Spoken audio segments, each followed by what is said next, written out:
What's good, YouTube? What is going on? What's going on this Friday night? Another edition of Friday Night Sports Talk. And I'm here with, one of my co-hosts. My man D3 is in the building. My man Sock, of course, is running late. And we got a guest today, special guest. We got the sniper, Ofacio Falcon, on to join us today. And, we're just going to talk. So we got a lot to talk about, a lot of things happening this weekend. We got the Super Bowl fight that just happened. And then Ofacio is going to tell us a little about himself and talk about the card next week here in the Garden. And we're going to lead it off with you, Ofacio, man. How you doing? How was your week? And, just tell us a little bit about yourself. First off, thank you for, the interview for all you guys. And secondly, I'm feeling great, bro. I'm heading in the week confident. I'm feeling strong. I'm more than prepared for this fight. I'm feeling great, bro. Thank you. You already know, bro. So, Ofacio, 10-0. You campaign at 130 pounds, I believe. Yes, sir. Your next fight is against this guy. I think his name is Edward Ceballos or something like that. Yeah. Do you know anything about your opponent? Have you seen him before or any tape? My team seen him. I've seen him like a clip or two. Other than that, I really don't know too much about him. Just another guy on paper. And yeah, it's the same thing as all my other fights. I feel you. All right. So any special preparation you might have made? I just changed. This guy's a southpaw, so I just been working with a lot of great southpaws.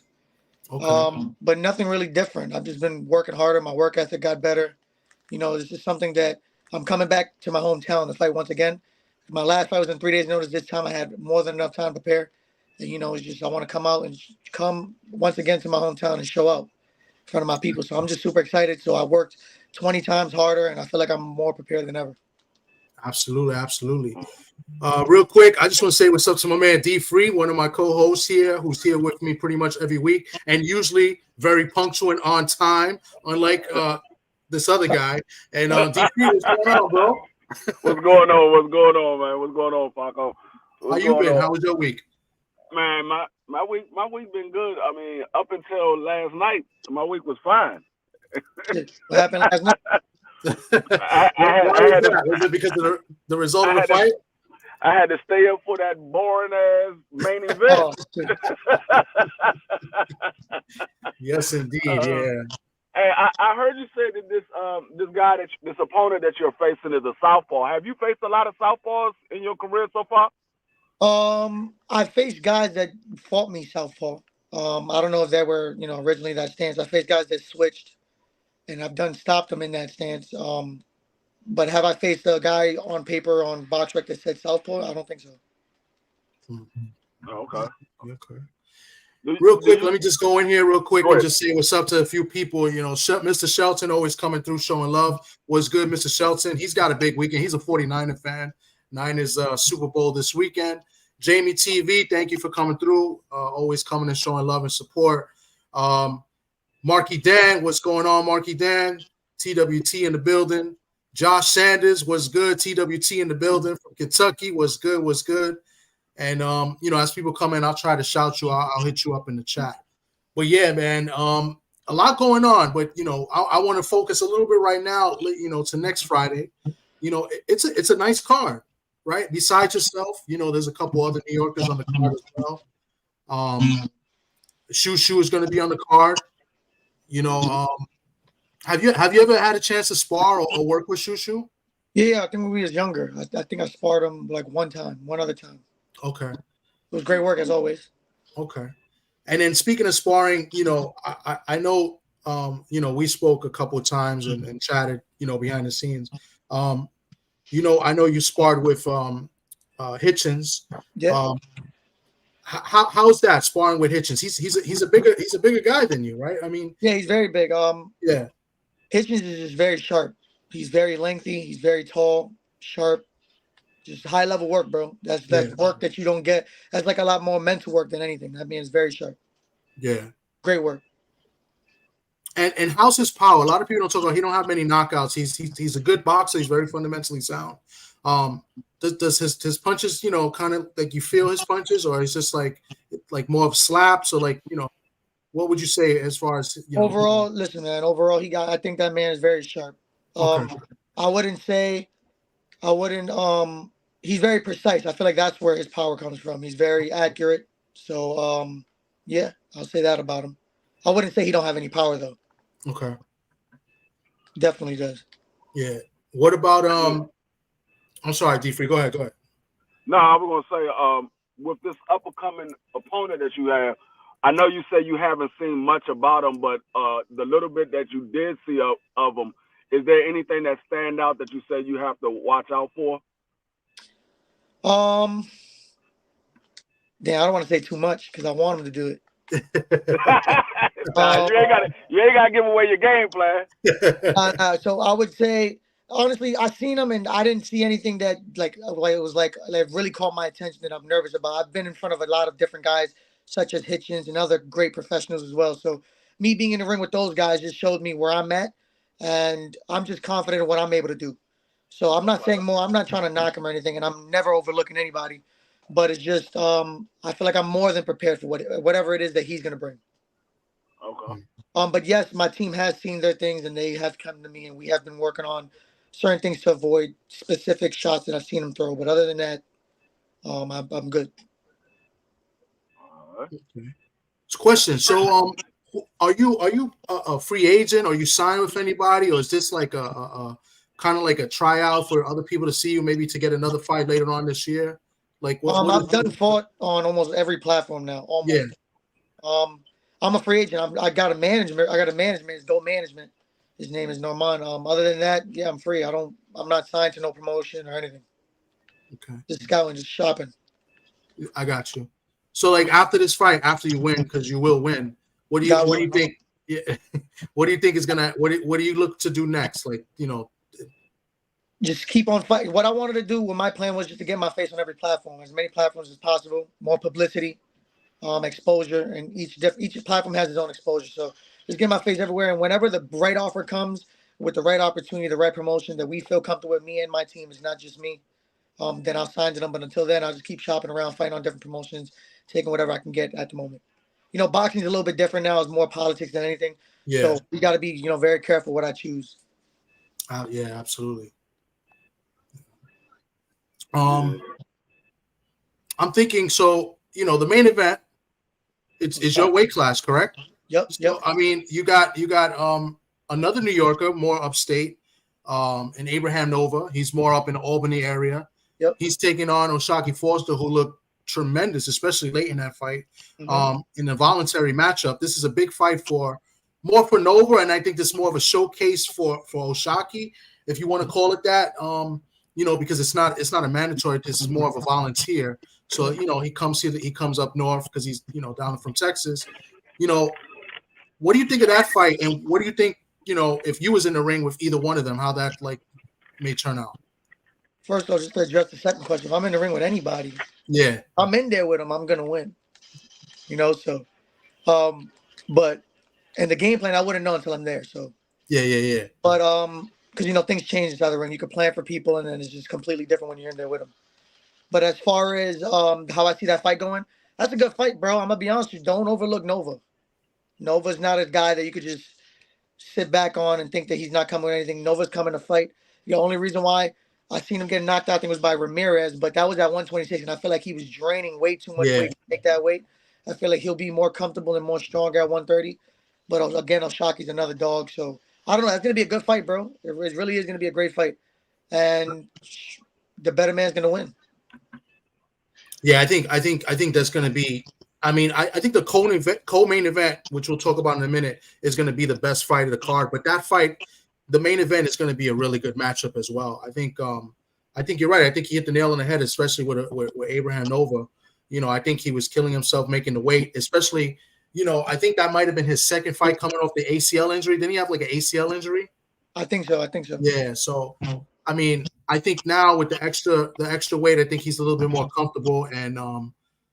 He comes to fight. I mean, he's fundamentally sound. He's got a little bit of pop as well. Absolutely. I think that is going to be a great fight. But I think Oshaki's coming to prove something as well. So I think that their styles are going to clash, and I think we're going to get a heck of a fight. I think so as well. I think it's gonna be a great fight. I don't think Nova's gonna take a step back, and I know Shaki's not gonna take a step back because from his last fight, you could tell he's a dog. It's gonna be a good fight, bro. It's gonna be a great fight. Okay. Have you ever met or seen any of them up close or? I've never seen either of them. Another. Okay. That's weird because me and Nova's from the same. I was supposed to spar him. I forgot for what fight, but I forgot. I don't know what really happened that it never happened. That was a while ago though, like a year or two ago. Yeah. Nova's a smart guy. Yeah. I'm looking forward to just seeing both of them in person.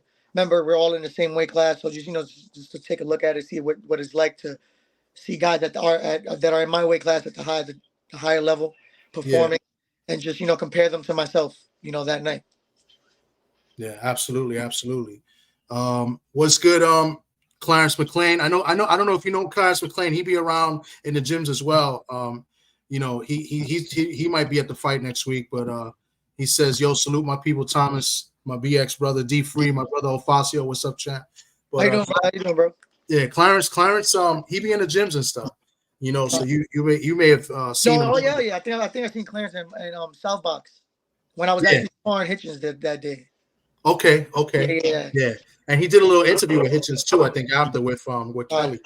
Yeah, it was him and Kelly and Clarence. But salute to Clarence. Clarence be out there getting, with the amateurs, and he be at all the gyms in the Bronx. So yeah. D Free, you got anything real quick? Nah. I can't wait to see how you look. I saw the last fight. You look good. I want to see what more you improve from your last fight to this fight. I'm excited too. So I'm looking forward to it. Yeah, when was your last fight? Was it in August? Your last fight, or? I think it was in June. Last June. Okay. And I took that fight in 3 days' notice. Okay. So speaking of notices and late notices and stuff like that, look who we got here. We got one of my best friends in the whole wide world, Mr. Socrates Palmer Jr. What's going on, bro? What's going on, bro? It's past your bedtime, sir. What's going on? We got a big date next week. I don't know if a lot of you know this, but Soc works with Ofacio as well as strength and conditioning. So they work together, and Soc is very strict. I've worked out with Soc in the past, and it sucks, but that's just me.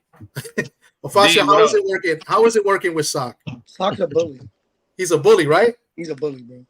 Let me ask you a question. This is I just thought of this now. When you work out with Soc, are you allowed to wear headphones and listen to music? I mean, anytime I'm in the gym and I'm working with a coach, I never wear headphones because how are you going to learn from that? You're not going to learn. Yeah.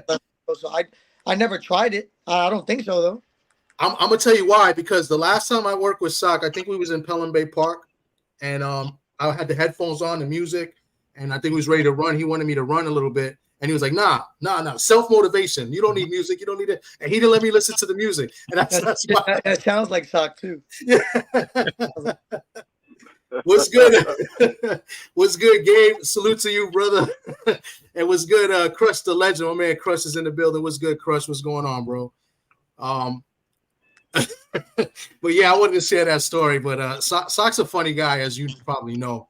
But Soc, we just been kicking it, talking about the card, talking about Ofacio and stuff like that. But what do you got, Soc? You come in late, but you come in, fashionably late, right? That's it. I'm obviously like everyone else in the room. I'm excited about next week. Big platform, ESPN, hometown crowd, and we will be in the building early, right? Yes, sir. Absolutely.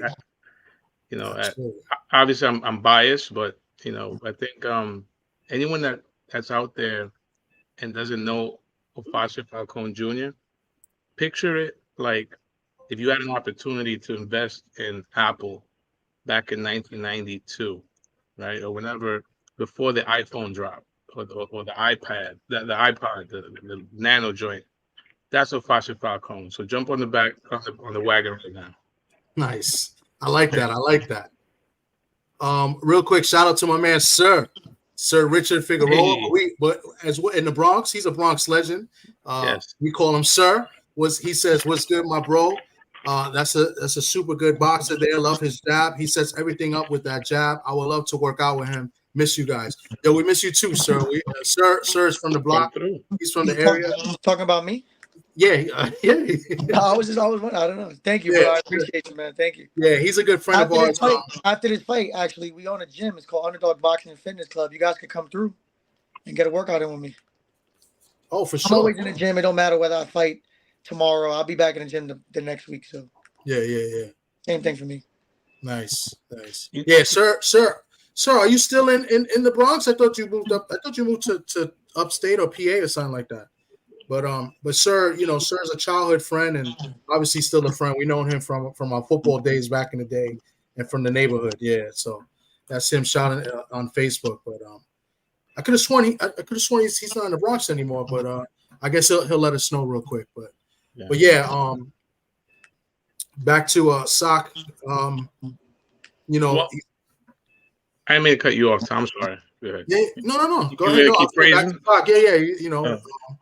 Well, I mean, I was actually, I don't know if you guys asked the question, but Ofacio, how has it been not only training for a fight, but also, I mean, there's other fighters that work part-time, and they fight or work full-time, but you own a business.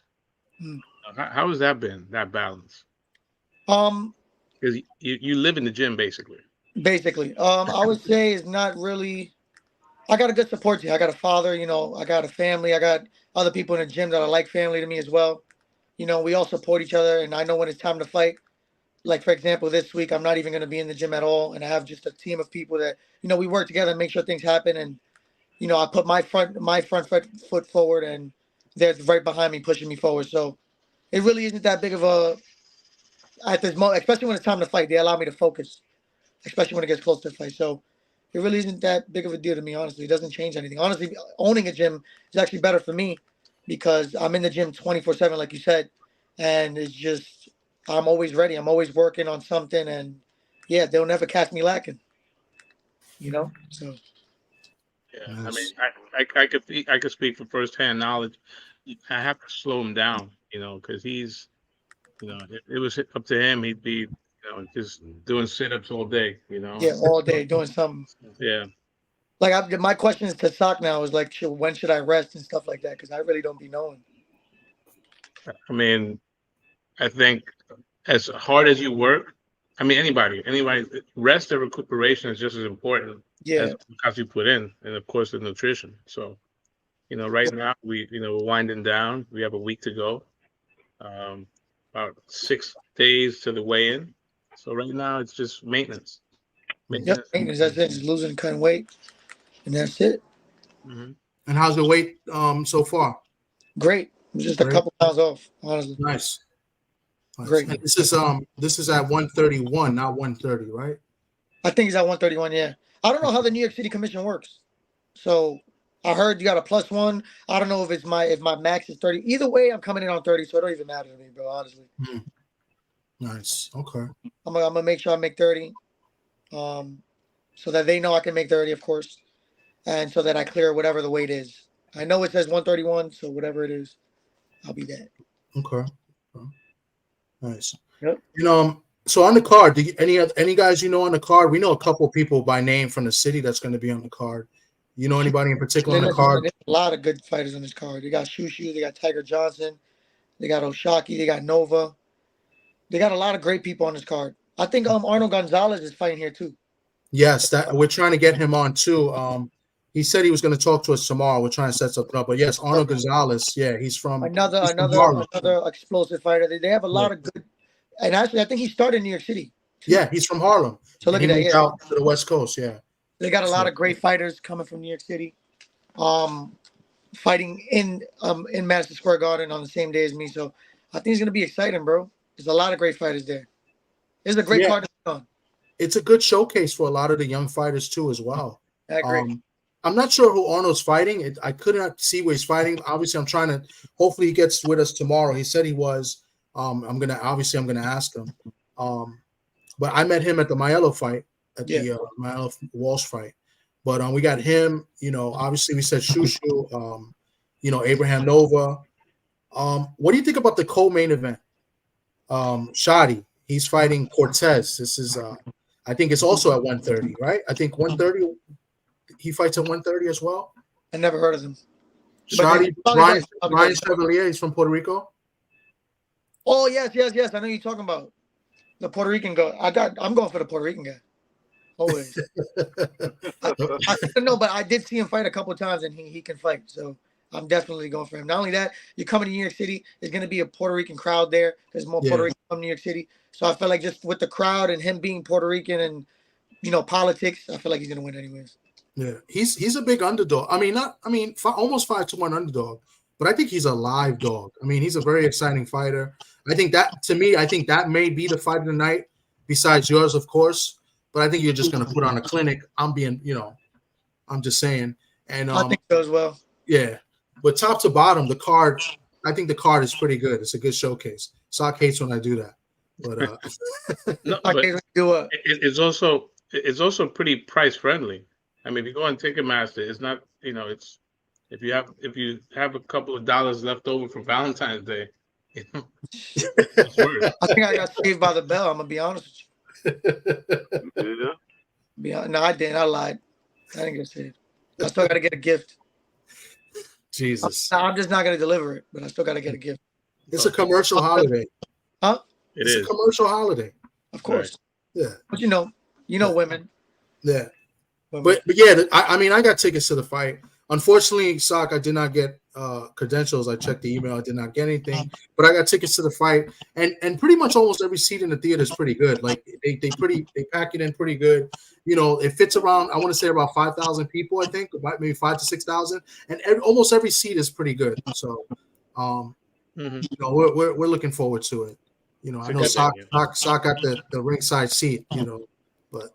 No, I fought at the Garden my last fight, so this is gonna be like me coming home again. I felt comfortable in my last fight, first time me being there. Nice. This fight, I'm just excited, honestly. Nice. What's good, Oppin and LD? What's good? That's my brother Oppin and LD. Says salute, fam, Sock, and guests. Thank you. And, Bruce Gas, what's good, Bruce Gas? Thanks for coming through. Salute. Hey, D, have you ever been to the theater at the Garden? Nah. Nope. You never, not even the big house, the big part. I've been to the big house. I haven't been to the theater. Okay. Yeah. I didn't even know they had a theater in there. I just been to the big house. I didn't know they had a theater in there.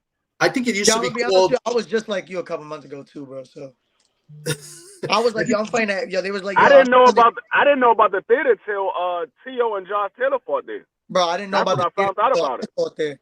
So they called me. They told me I was going to fight at Madison Square Garden. So I'm thinking the big Madison Square Garden. I didn't know there was no theater.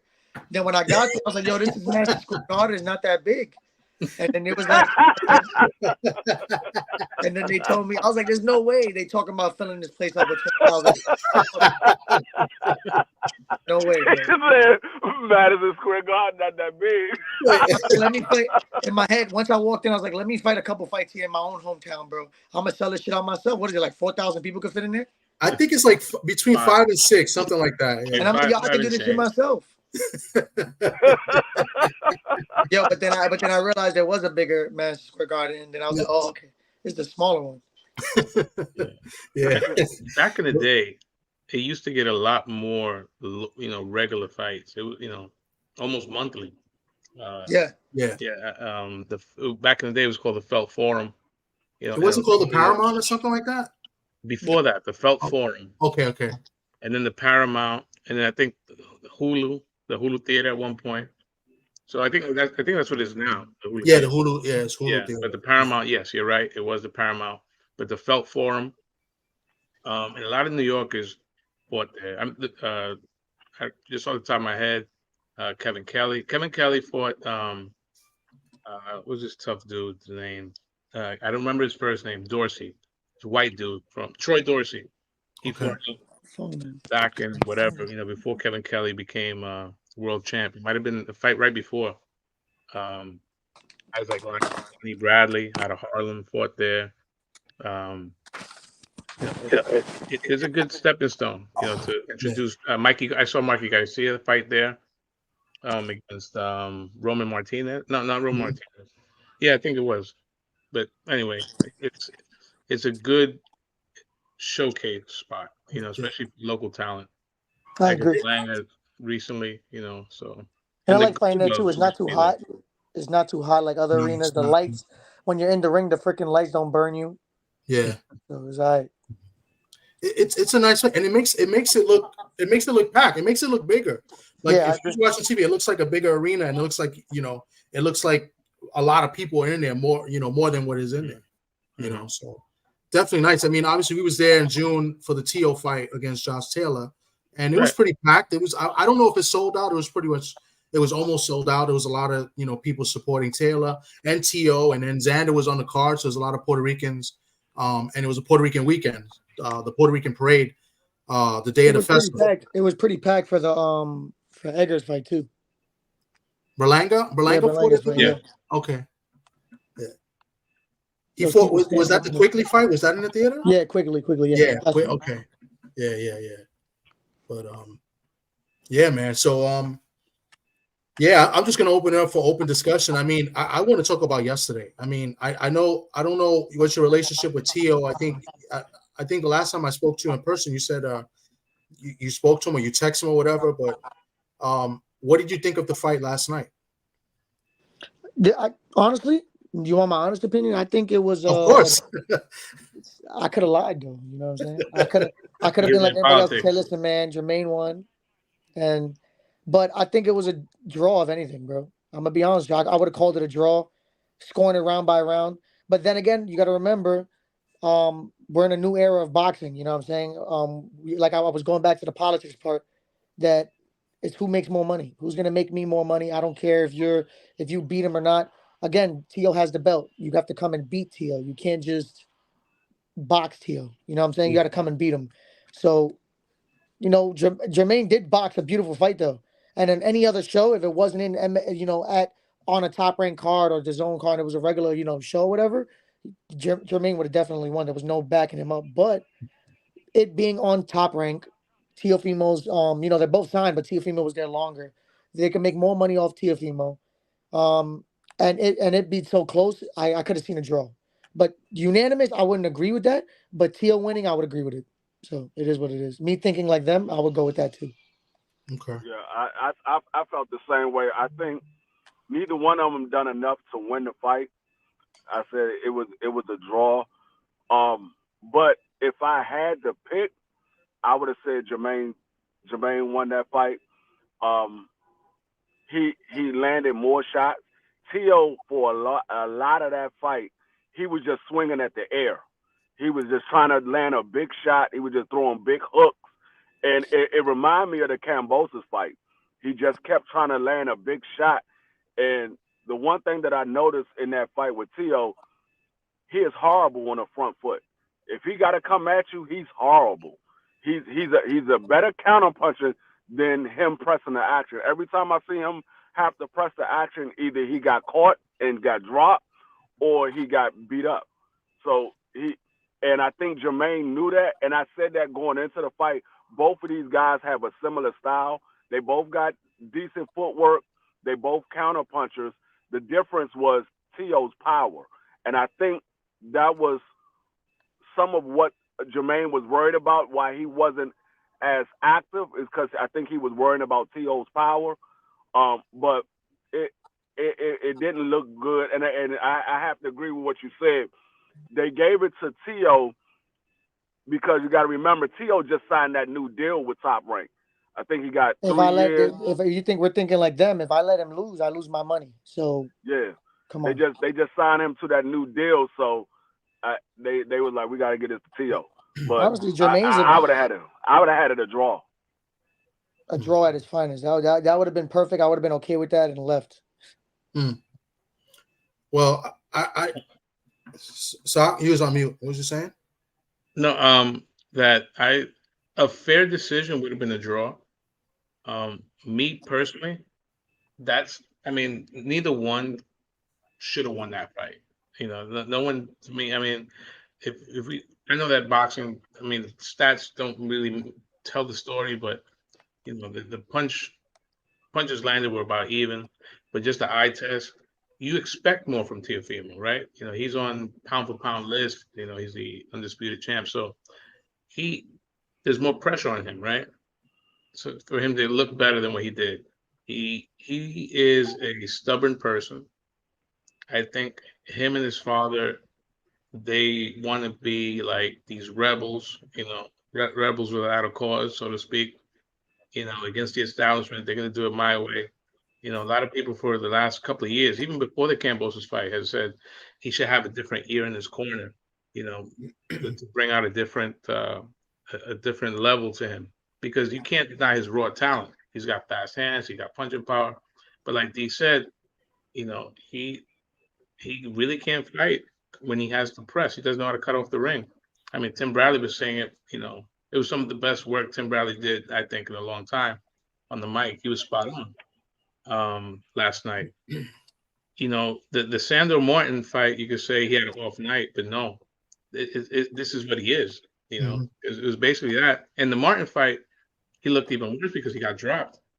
Ortiz fought scared, and I'm surprised. He looked like he was.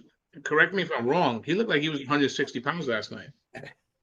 He was huge, and he fought so scared. Yeah.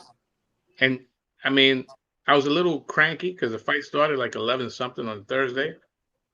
Me having to be up at 6 in the morning the next day, I was cranky. So I'm watching this boring ass fight, and I'm like, you don't deserve to win this belt.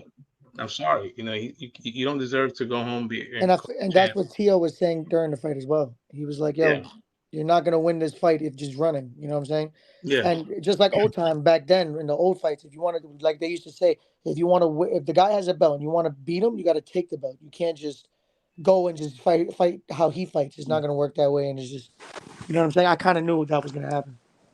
And it's not pleasing to watch. I mean, it's not entertainment. I mean, I'm sorry, it's just me. Me personally, I'm gonna be honest with you. I like boxing, like I like in general. So, like me watching that fight, I was enjoying like the footwork of Jermaine, and I wanted to see what would Tio do to get. So it was entertaining to me because I'm thinking on as a boxer. Mm-hmm. But I can see how you're saying it too, like how it was boring. It was, but I was looking at other things. Right. He kept. I mean, he fought the smart fight. You know, and that was he stayed southpaw the whole night. You know, I mean, his coaches drew up a plan. Don't get hit by this, you know, big puncher. Yeah. Now you got to ask yourself, we haven't seen the big puncher at this weight. You know, the last time he. Yeah, but you got to remember too, Jermaine's moving up. Fight. Right. You know, so is he still this monster puncher at this weight? Well, you took the words out of my mouth. I was going to talk about the only thing I was disappointed with Ortiz was I thought he could have pressed the action a little more, and he looked to be completely the bigger guy. I mean, I'm not one to look at a guy's legs, but his legs was massive in comparison to Tio's legs. Like, you know, I just don't know why he didn't exchange more. But all those exchanges, every time Tio told him to come in, I thought Ortiz won those exchanges almost every time. Like he threw his combos and like, you know, or like when he waved them in, Ortiz came up to him and they shared like a little exchange. And then, you know, Ortiz went back and, you know, moved around a little bit more after he threw like his little combo. But Tio threw like something like 10 or 11 jabs the whole fight. Right. Well, and he That's didn't take what I was surprised chances. about too. Yeah. I was surprised about the jab part too. 10 or 11 jabs. He didn't throw, he didn't take chances. And you would think after the cut, which, by the way, that headbutt looked like a frustration headbutt, but that's a different story. But after the cut, you would think he would be more aggressive because all it would take is maybe one little hit, and you know the blood would have streamed, and it would have been even more difficult for Ortiz. And I think that's where Tio should have pressed the action, and he still didn't press the action. And he had from the 7th round on to the 12th. That cut was in a bad spot, but Tio didn't press the action, didn't touch the cut. And you know, and Ortiz was pretty much good and comfortable, you know, and he went with his game plan the entire fight. You know, he used his style, overcame Tio's style, and I think. And you know what? I'm glad you mentioned that cut because after that cut, and the blood was trickling down his face when he went back to his corner. I don't recall that cut bleeding ever again after that. Because he didn't get touched. He hardly got touched. And I thought he had that's an where Theo should amazing have pressed cut the man. action. No, he did have a really good cut man there. Yeah, he got a good cut man, but you got to target that cut. Yeah. You got to target that cut because it was in a spot where it would have blinded him in one side. Now he can't move to that side because he can't see. He only can move to one side. And Tio, I mean, like I said, he was coming forward. I think Tio, instead of Tio was coming forward, I think he should have just stood in the center of the ring and say, okay, you're gonna have to fight me. If you don't fight me, I'm gonna win this fight easy. Yeah. But he wanted to go out there and press the action and try to get a knockout, and he looked bad. He looked real bad doing it. He was following him. He was just following Ortiz, and the cut was on the right side, right? Yep, and that's where he was circling to. That's the whole night. To, and that's how many times Pio landed the right hand. Not too many. Yeah. That's why, So, but it was a good job by the cut man. It's not easy. I had Ortiz winning the fight. I can understand why you guys might say it'd be a draw, and because nobody deserved it. But if they would have scored the draw, then everybody would have cried rematch, and there's no need to see a rematch because nobody wants to see it. Nobody's going to want to see that again. I thought at worst case, I thought Ortiz won the fight. I really thought his style. They had a game plan, and their game plan worked. And Ortiz and Tio had a game plan, and his didn't work. And he didn't try to, use it, or change up or anything. He wasn't aggressive, in my opinion. It's the same thing as when Shakur fought De Los Santos. I was just about to say that. The only difference is Tio pressed the action. He was just unsuccessful. That was the only difference. Yeah, a little bit more than De Los Santos. Both those fights, they barely landed any. Now, what I will say is, when I saw the punch stats, there's no way in the world you're gonna tell me that Ortiz only landed 2 shots more than Tio. There's no way in the world you could tell me that. He landed way more than 2 shots more than Tio. I think every time he came in, he did land the left hand. It wasn't effective, but he did land it, and that's why I was getting mad at the commentating because they wouldn't acknowledge that. So they obviously the commentators. I know Bradley had a good night for once, but I thought he was good. Yeah, he was good. I thought for once he had a good night, but he was kind of set up the robbery at the same time. Well, I texted you what was going to happen. No, we was texting back and forth. Yeah, I told you in the 5th round. I said he is fighting to the script to get fucked. and that's eventually what happened because I didn't have the fight close. I had an 8-4 for Jermaine. I wouldn't hate a 6-6. Yeah, I mean 6-6 a draw is fine, but you had one judge. You had one judge give Tio 9 rounds. Yeah, that was crazy. Talking about that. It was 118, 111. That's another thing. I said that earlier when I was on Clarence show. Why is it always one judge that have the scorecards ridiculous score? Was it It's Cheatham? always one. I know why. Was it Cheatham? How are you going to be a judge and your name is Cheatham? Yeah, that's crazy. I know why they be making that mistake though, bro. Why? The same reason everybody's saying the fight was boring, right? He fell asleep. That's the only thing you can say. So he just woke up and wrote a number down. He fell asleep and Top Rank said just, keep checking. Right. He went to sleep and woke up and said, Tio won. Yeah. Yep, that's it. That might be. He looked at Tio's face. Tio had no cuts. Jermaine had cuts. He was like, yeah, Tio won. I'm like, it's always one judge. Every single fight is all the other judges. You be like, okay, I can see what they might have been looking at. Then you see the one judge, you be like, okay, what the fuck was he looking at? Yeah. What was he looking at? There's no way in the world you scored that fight last night 111 or 117. There's no way in the world for either side. Right. For either side, there's no way in the world you score like that. I had 116, 112. Leave me alone, Jermaine Ortiz. But okay. But okay, so is there any responsibility on Ortiz to know that he is the B side and that you have to close, especially the last 3 rounds? I thought he really didn't perform. Well, except the 12th round. I thought Jermaine won the 12th round. I thought that was an easy round. I thought the 12th round. I'm gonna be honest with you. I watched the 12th round again. I thought Tio won that 12th round. Honestly, I think he landed the more effective shots. I think he only landed like one punch that round. I mean, I thought Jermaine won that 12th round. And this guy scored a draw at the end, Kriegel, and he had Ortiz up. Yeah, 118, 118. Yep, that's true. So and he gave Ortiz, he gave Tio the last 3 rounds too. Yep. So I don't know. I thought Ortiz won the last round, but I mean, it doesn't matter. I will say this before you go, Sock, and Sock, I hope Tio shows up next Friday and you can ask him this because I don't want to talk to him. But I hope you ask him this because he made a comment and he said Puerto Ricans are easy and that he eats them. And he fought Jermaine Ortiz, and that did not look like an easy fight or somebody that was talking really confident of how he was going to eat a Puerto Rican fighter, and he didn't even show it. No aggressiveness at all. So I hope you can ask him that. He was aggressive. He was aggressive. No, he was aggressive. It just wasn't aggressive. Swinging for the fences. He almost fell out of the ring. It just wasn't effective. He was aggressive. It just wasn't effective. Yeah, I mean, he's what? How many fights does Lopez have? Does he have 20 fights? Ortiz had 19. He was 17-1-1. And Teofimo has what? 20. About right? 20. Yeah, they both. Yeah. Teofimo. I mean, I know you can't. I know they say you can't teach an old dog new tricks, but he still doesn't know how to cut off the ring. And we've seen that. Canelo doesn't either. Canelo doesn't. It's a lost art. It's a lost art.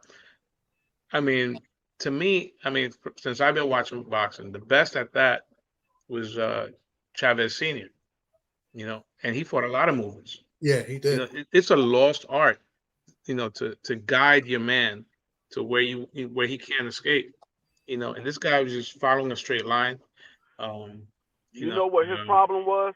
You know what his problem was? Talk to me. He had Ortiz trapped on the ropes and trapped in the corner multiple times. What his problem was, he kept swinging for the head. If he would have swung for the body, if he would have swung a left hook or a right hook to the body, he would have caught Ortiz every time because Ortiz was just ducking and dipping out. Yeah. He would dip to the right every time. He would duck and dip out to the right every single time. All he had to do was swing to the body. Mm-hmm. He would have swung to the body. He would have caught Ortiz every time as he tried to leave out. That's a good point. Mm-hmm. And he wouldn't have the legs that he had towards the end. There was no body shots at all. That's part of the, I mean, the thing is, he's just stubborn, and I don't think, I think it's that me against the world attitude, and I think he's going to fall short. He's got talent to be an all-time great, but I think from the neck up, there's not much there. No. I got my opinions on that. I will not. And actually, his father, he was giving him some decent instructions. He told him stop swinging one shot at a time. Give him combination. And T.O. wasn't listening. Once again, he wasn't listening. He just kept swinging one shot. And then it just wasn't working. I'm like, if Ortiz can just put some combination together and just stand there and say, you know what? You're going to have to hurt me in order for me to move out the way. If Ortiz could have just said, I need you to hurt me at least once before I move, I think Ortiz would have won that fight. Yeah. You almost wonder if the cards were made, after the weigh-in. Well, what do you think? Obviously Jermaine, he's going to have to go to the drawing board. He's going to have to look to work his way back up. But where does Tio go from here? Don't fight southpaws. Don't fight. Well, we know he's not going towards Keyshawn because he told Keyshawn he got to get a belt first. So he's not doing that. And he go ahead and try and get Bud if he wants to. Bud is going to finish him within 4 rounds. He's going to get knocked out within 4 rounds. And that fight's not going to happen because he changed his tune at the end of the fight. And he said a catch weight. Right, 45. Yeah. But yeah, so before he had no problem 147, fighting Bud, and now he changed the catch weight. So it's obvious he's not fighting Bud. He wants nothing to do with Bud. I'd be very shocked if that happened. So if he get in there with Bud, I'm putting a house on Bud, and I never bet on Bud before, but I will put my house on Bud. My house, my car, my mother's house, my sister's house, my brother. I'm putting everything on Bud. I'm about to. Oh man, what you call it? So I mean, all the other 140 champions besides one guy is available. Isaac Cruz is going to take on Rolly, and then we'll talk about the other guy in a minute. But Matias is the only one looking for a deal. It doesn't look like he's going to get a top ranked deal from what I've heard, and that's what he would need in order to get Tio. Supposedly the word is that they were offering him maybe a 1-fight deal, but Tio wasn't on it. So I think Matias, the latest we heard is that it's a matchroom deal and that he's going to maybe get a fight in Puerto Rico. But I don't think anything is set in stone yet. And Sock, I want to go to you. I don't know what you think, and maybe this is something we can ask Ricardo when we see him next week, because he kind of like led on, but he didn't say no names or specifics as far as like what Matias and his team were looking to do. And he kind of said from what I took, it looked like he was trying to say that he was looking for like a multi-fight deal. So. I mean, how old? He's 30 something, right? 31. 31. And guys at that weight tend to age a little quicker. He fights in a fan-friendly style. Mm-hmm. Salute Renee, and to your new baby girl. Congratulations to my man Renee. Had a new baby girl a couple days ago. I mean, he fights in a fan-friendly style. I mean, probably him and Beterbiev are probably like the best TV fighters right now. At least for the mainstream. I think that him and Tio is a nice fight. Their styles mesh well, and now it's even more interesting because I don't know if Tio's the same puncher at 40. So I don't think he can bang it out with Matias. Yeah. I mean that would be a good fight because Matias will fight the style that Tio needs because he likes fighters that come forward. Yeah. And now the question is, would Tio be able to stand up to some of the punches that Matias is going to hit him with? Mm-hmm. That's the question because Matias is going to hit him. Now Tio is going to tee off on Matias because Matias uses face as his guard, but he is gonna land some punches. Yeah. So it makes for an interesting fight, but I don't know if Tio takes that fight. Yeah.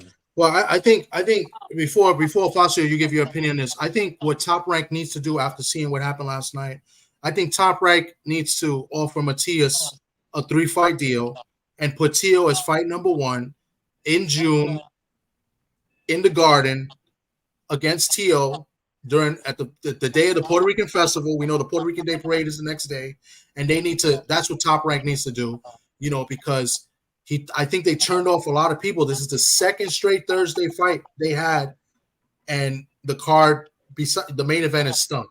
So in my opinion, this is what I think Top Rank needs to do, and I think that's a fight that needs to happen right now.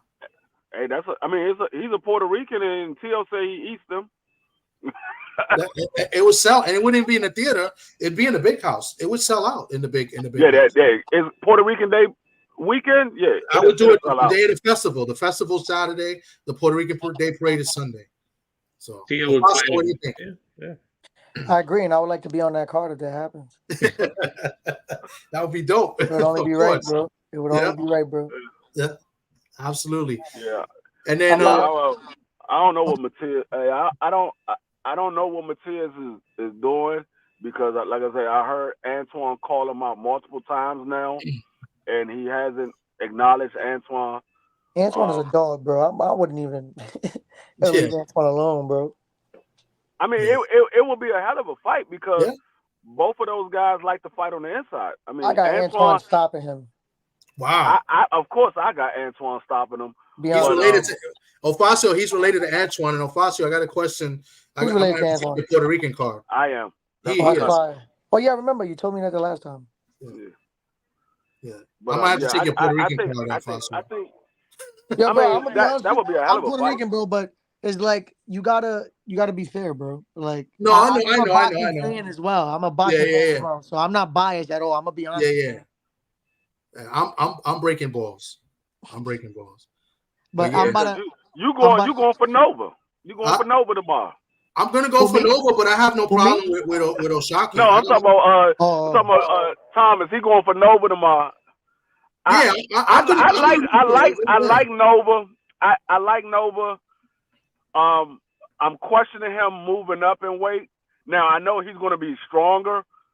The thing is, I know Oshaki is a better boxer than Nova. He's a better boxer. Now Nova, he does have good boxing skills. I just don't know how it compares to Oshaki, because Oshaki is a different level, and I'm favoring Oshaki, but I wouldn't be surprised if Nova wins. But I'm favoring Oshaki because I think Oshaki's been in bigger fights and he had better competition. Supernova, he had some decent opponents, but I don't think they was the level that Oshaki has faced.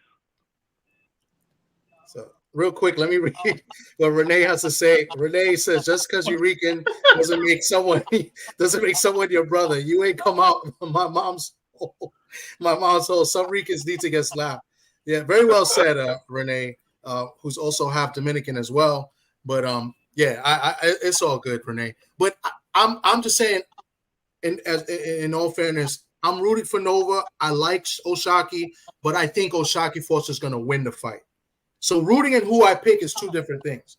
I could cheer for a fight, and that doesn't mean I'm going to be. If Matias was to fight Devin Haney, I'd pick Devin Haney to win. I like Devin Haney, but I would root for Matias just a little bit more.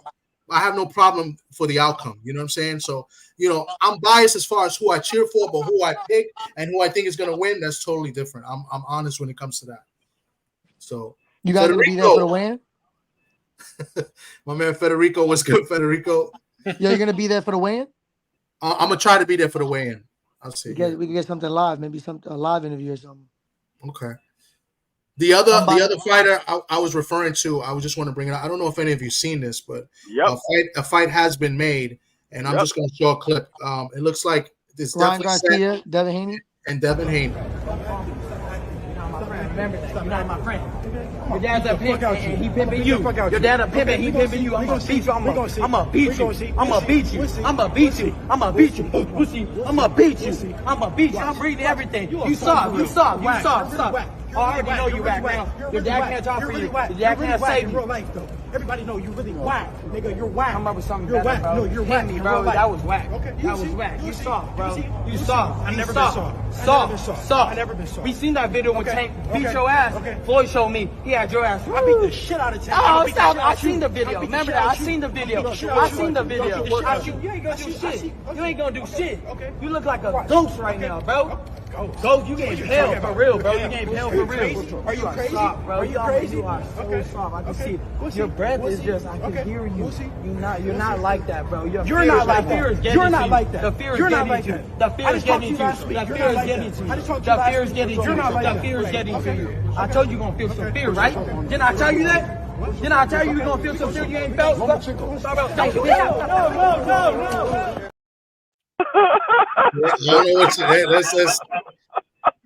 First off, bro, I don't know why he mentioned Tank, bro. That was whack, bro.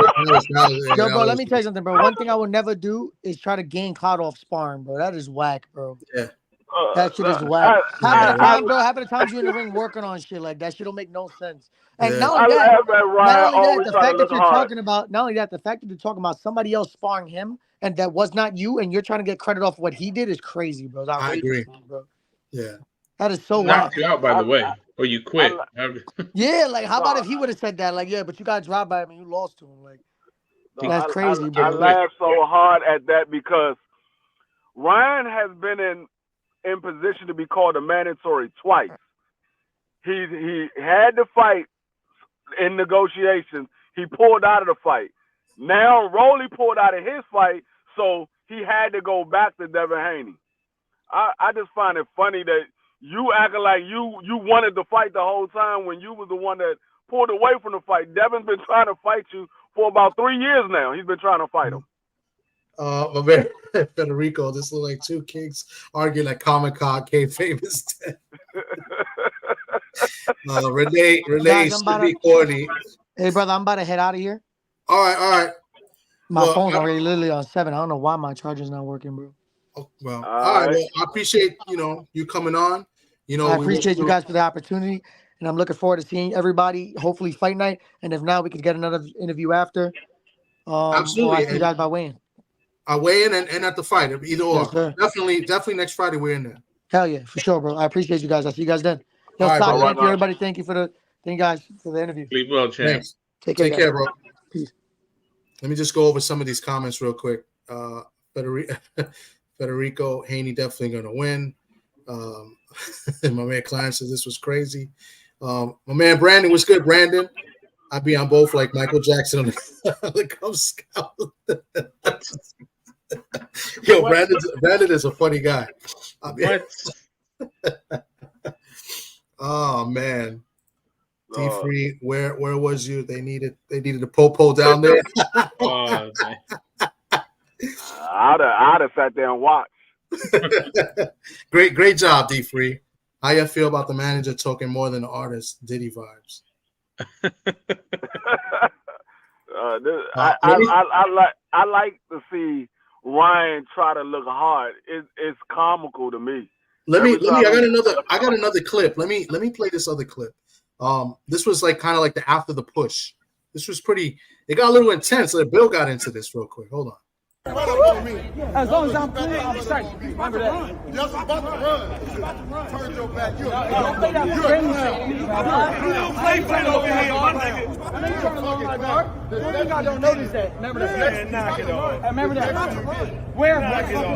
We about to fight. Are you an idiot? Are you an idiot? We're about to fight. You're stupid. You're literally stupid. Where did she go back? Where'd you go that way? What you mean? We can do it right here. We can do it right here. We can do it right the fuck here. Why'd you go that way? We can do it right the fuck here. I'm right here. I'm right here. Why'd you run that way? Why'd you curve?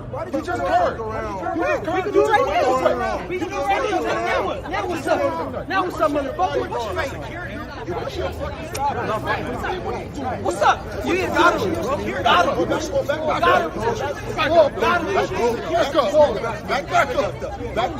Back up. What's happening? You should have controlled that. Get your man. What's that, man? What's that, man? Get your man. What's that, man? You should have backed up. Get back. Take your right. I got 2 things real quick. 2 things. One, I think both these were taken off of Ryan's Instagram. So Ryan posted these. From what I saw, I think I've seen it in other Instagram posts, but I think Ryan had it on his personal Instagram. That was his. 2, don't you love it when you're beefing with somebody and you push the bodyguard and you push the other guy instead of the guy you're trying to get after? Did you notice that? He kept pushing the bodyguard. That was hysterical. Like they act like they're gonna want to fight. They want to fight, but they're not trying to fight. They're pushing the bodyguard.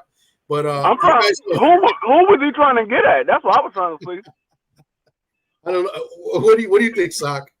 I think Bill needs to work on his bull rush or a swim move. Like he like Chase Young. He just ran into the block. Speaking of, I hope that's Chase Young all day. Yeah. You gotta swap that down. Yeah.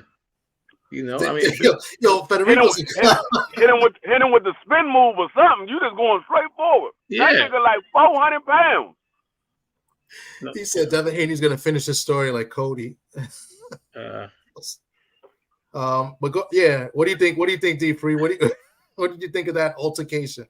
Was that like a target? I have no idea what that was. I don't think they said where it was. It looked like a warehouse or some shit. Yeah, based off of looking at that altercation, I think I can't wait to see the press conference. I got to see them niggas face to face, see what happened when they face to face. Because somebody going to get pushed in the press conference. Somebody going to get pushed.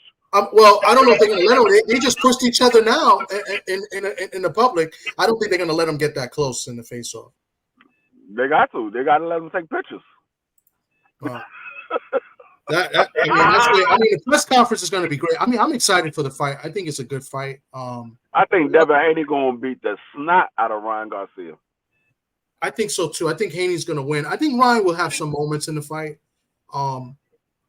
you know, I kind of like this Ryan. I mean, he's not afraid to fight anybody. It seems like he signed to fight Tank at the catch weight or whatever, and now he's fighting Devin Haney.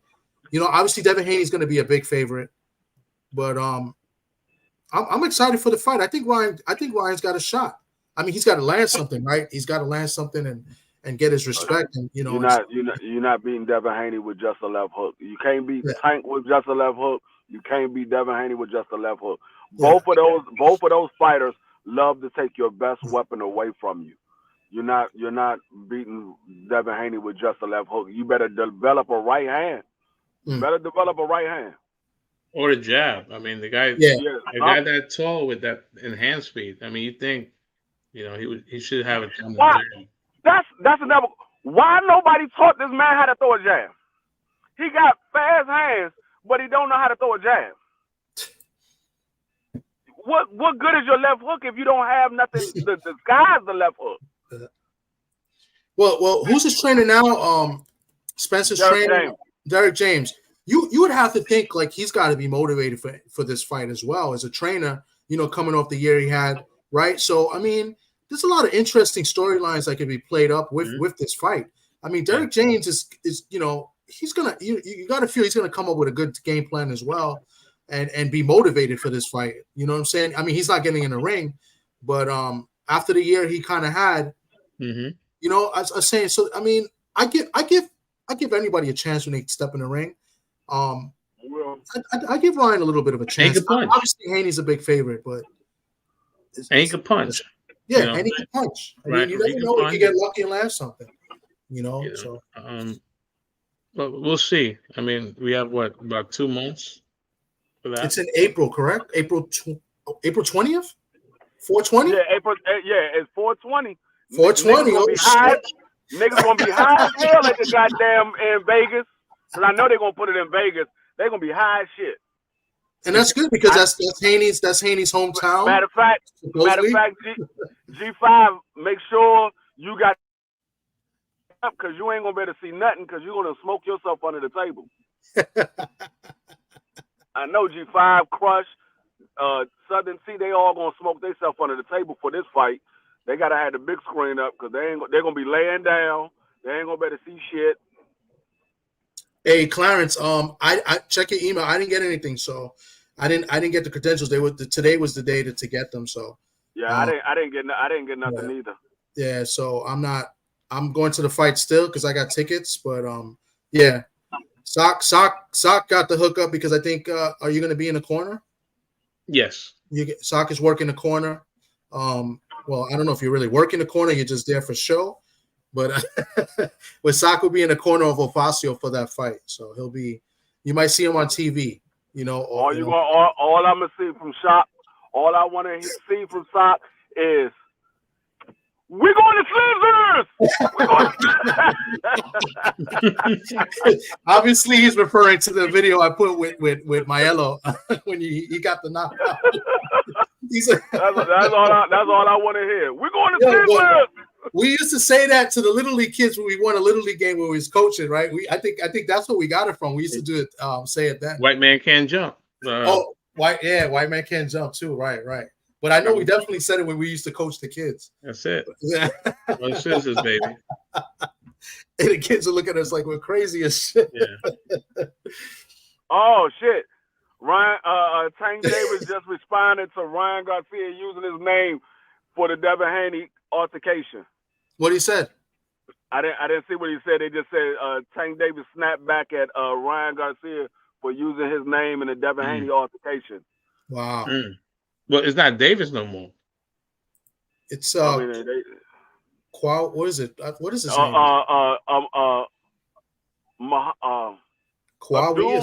Abdul Wahid. Wahid. Interesting. Abdul Tank Wahid. Okay. He said, my man Clarence said that I'll be at the Shu Shu Media Workout Tuesday afternoon at Cops and Kids. Yeah, I'm thinking about going to that as well. It's in Brooklyn. Yeah, in Brooklyn. Yeah. Shoot. So he posted it on his social media feeds as well. So Shu Shu, yeah, I'm thinking about going to that as well. Sock, we'll talk behind the scenes. I think was going to hit up Ricardo as well to see if we see Brian Chevalier as well. I think he mentioned to us last week. So yeah, but yeah, we talk about that as well. But yeah, man, it's interesting week of fights. I mean, of fight news. You want to say? I don't know fights per se. Keyshawn looked good yesterday. Yeah, he did. Keyshawn, he called out Tio. I wonder if they make that fight, he'd have to move up in weight. He said he'd move up. Yeah. He said, I ain't worried about 140. I think Keyshawn is good, but I don't think he's that good, in my opinion. I don't know how you guys feel about Keyshawn. I think he's good. I think he's good enough to be able to beat Tio. Yeah, I think he's good enough to be able to beat Tio because Keyshawn is a counter puncher too. Yeah. Now but see, the thing with Keyshawn is he knows when to press the action and when not to. That's the difference between him and Tio. Tio don't know when and when not to. Tio only knows press the action or not press the action. He don't know how to change it up in the fight. It's either he's going to press the action the whole fight or he's not going to press the action the whole fight. Keyshawn knows how to switch it up during the fight. And that's the difference between the two. And I think Keyshawn defense is a little bit better than Tio. The problem that Tio has, he's all athletic. He doesn't have the fundamentals.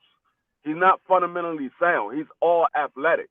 And when that athleticism go away, what do you got to fall back on? And so that's what I think the problem is with Tio. He's so giftedly athletic that he's like, I don't need to worry about the technique because my athleticism is going to carry me the way. And that's the same thing that Roy Jones had. And then when he wasn't athletic no more, it disappeared. He couldn't do nothing. He was getting beat by guys that he normally wouldn't get beat by. And I think that's the problem that Tio has. He's too athletic, and he's like, I don't have to worry about the technique because I'm athletic. Keyshawn, he's athletic as well, but he's fundamentally sound. Yeah. So he don't have to worry about just depending on his athleticism.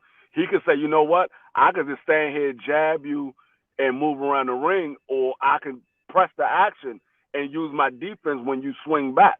So I think Keyshawn is good enough to be able to beat Tio. Is he ready for Tio right now? I don't know.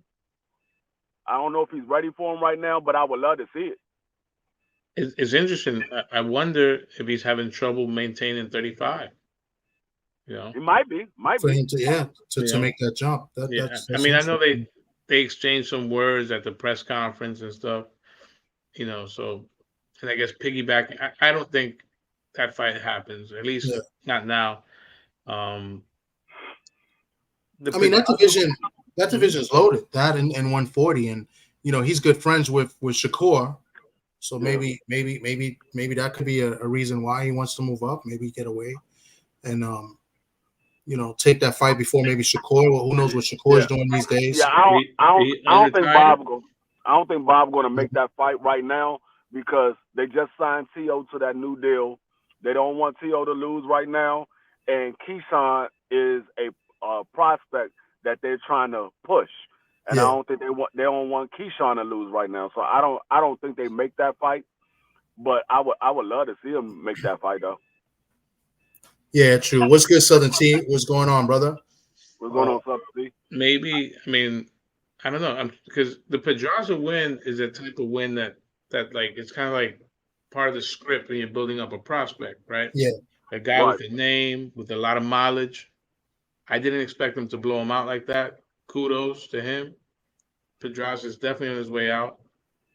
Maybe somebody like, I don't know, maybe Richard Comey's next, or what's his name? Nakatomi. That's interesting because that he's gonna have to be a thinker in there. Yeah. That's a tough fight. Or maybe Jamal Herring. Yeah, that's because Jamal Herring is back, and that'll be a good matchup. Yeah. Is Jamal Herring at 35 or is he at 30? He's at 35. Yeah. Okay. I think he's at 35 now. Yeah. Yeah. I think the Herring fight's got to be easy to make. Yeah, I mean but I don't think Herring. I think is a free agent. He's not. I don't think he's with Top Rank. No, he's not with Top Rank. He's a free agent because remember he had retired and he just came back. Muratala's another one. He's a beast. But yeah, that the Jamel Herring fight, that would be an easy fight to be made because they know each other. They from the same camp. Exactly. So that would be an easy fight to be made. I don't know if they make that fight because I don't know how strong their friendship bond is because we all know if they friends, they ain't fighting them because we see him and Shakur, we like brothers, we ain't fighting. Yeah. So I don't know how strong their friendship bond is if they decide to go after him. But I wonder if Herring is still with that camp. I don't think he's not. No, Bomac dropped him after after the Shakur fight. Right after the Shakur fight, Bomac dropped him. He wasn't winning with the Ortiz fight? No. Because he fought Ortiz after, right? Nope. He dropped him right after the Shakur fight. Okay. Muratala is another guy that's there. I mean, it's a few fighters there. I mean, I wonder. I mean, that's top rank guys, but you got other guys in the division. I would love to see that Raymond Muratalo versus Keyshawn. I would love to see that. That'd be a great fight. I'm interested to see who Frank Martin's going to fight. I mean, that's another guy that hasn't fought in a while. In that division. Obviously, Tank, we're waiting to see who he fights. I mean, there's a bunch of named guys there and solid, good fighters. How good are they? We're not going to know until we see them in the ring. Right. So. Yeah, I mean, Frank Martin. That name been floating around for a minute. Keyshawn haven't pulled the trigger on that because Frank Martin won that fight. He won either Keyshawn or Shakur. He won either one of those guys. I think that's a great fight, and I'm telling you right now, I'm picking Frank over Keyshawn. I'm still not. Oh yeah. I'm still not impressed with Keyshawn. I really am. I really am not. Yeah, I'm definitely picking Frank over Keyshawn. Now, if he was fighting Shakur, I was leaning towards Shakur. He's been in bigger fights. He's a little more. His defense is harder to crack than it is for Keyshawn. Keyshawn, he have holes where he can be touched, and I think Frank Martin's footwork and boxing ability is better than Keyshawn. Or maybe Keyshawn get the Andy Cruz fight. That's the fight that I would want to see. They fought each other in the Olympic Games and stuff a few times, and Andy Cruz seemed to have his number. But I just don't think that's gonna. I don't think that's gonna happen anytime soon. They're different promotions, and I don't see that happen. That's a fight I would love to see because I think Andy Cruz beats him again.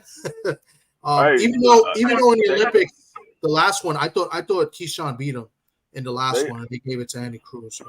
Yeah, they moving Andy Cruz kind of quick because he already got a belt.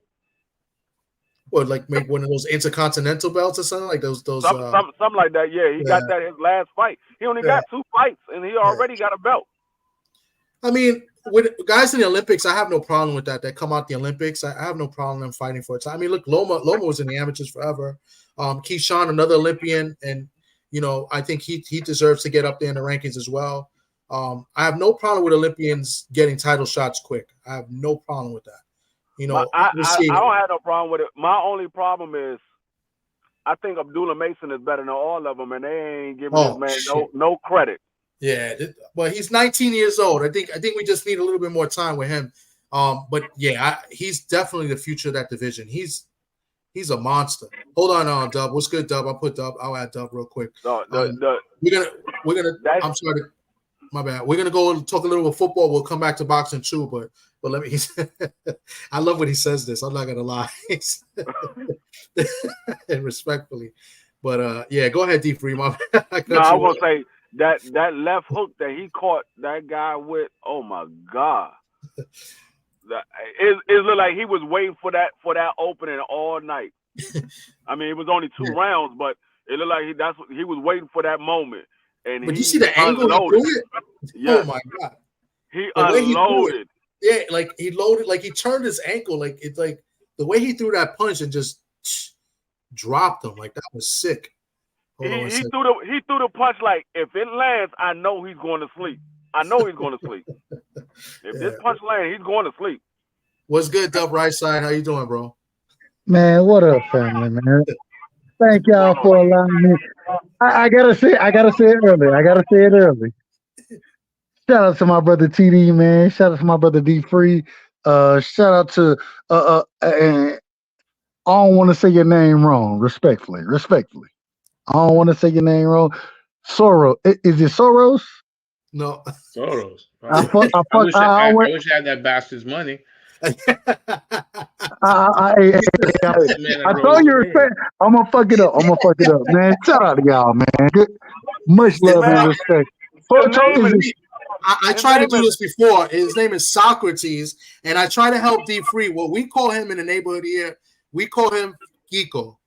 Kiko, or like whichever one works. You could just call him Sock. Sock is the best thing you can say. Hey, if you say Sock, then at least that put me in the range of being correct. That put me in the range. It was good. It was good. G5 Gabe, what's going on, bro? Thanks for coming through.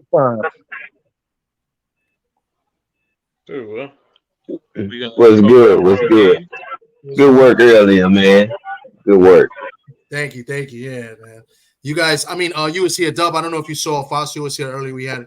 He's fighting next week on the undercard. We had him on a little bit earlier. We just been talking about, the fight yesterday, the fights yesterday, and the big news in boxing this week and stuff like that. So, well, this is the thing. Going into the fight yesterday, I don't know. I got a little feedback. Is that me? That might be me. I think that's you. Yeah, we have technical difficulties, respectfully, from the right side. I have to do it. I love when he says that. I'm not gonna lie. I love when he says that. But yeah. Wow. Go ahead, Gabe. Can you hear me now? Yeah. You cleared it up. Hey, I mean, I broke it down earlier. Man, everything that I expected to see in the fight yesterday from Tio and Jermaine Ortiz happened. I picked Jermaine Ortiz to win the fight. I bet BVO $100 on it.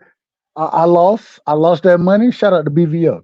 But I was absolutely correct about what was going to happen in the fight when I said that Tio struggles.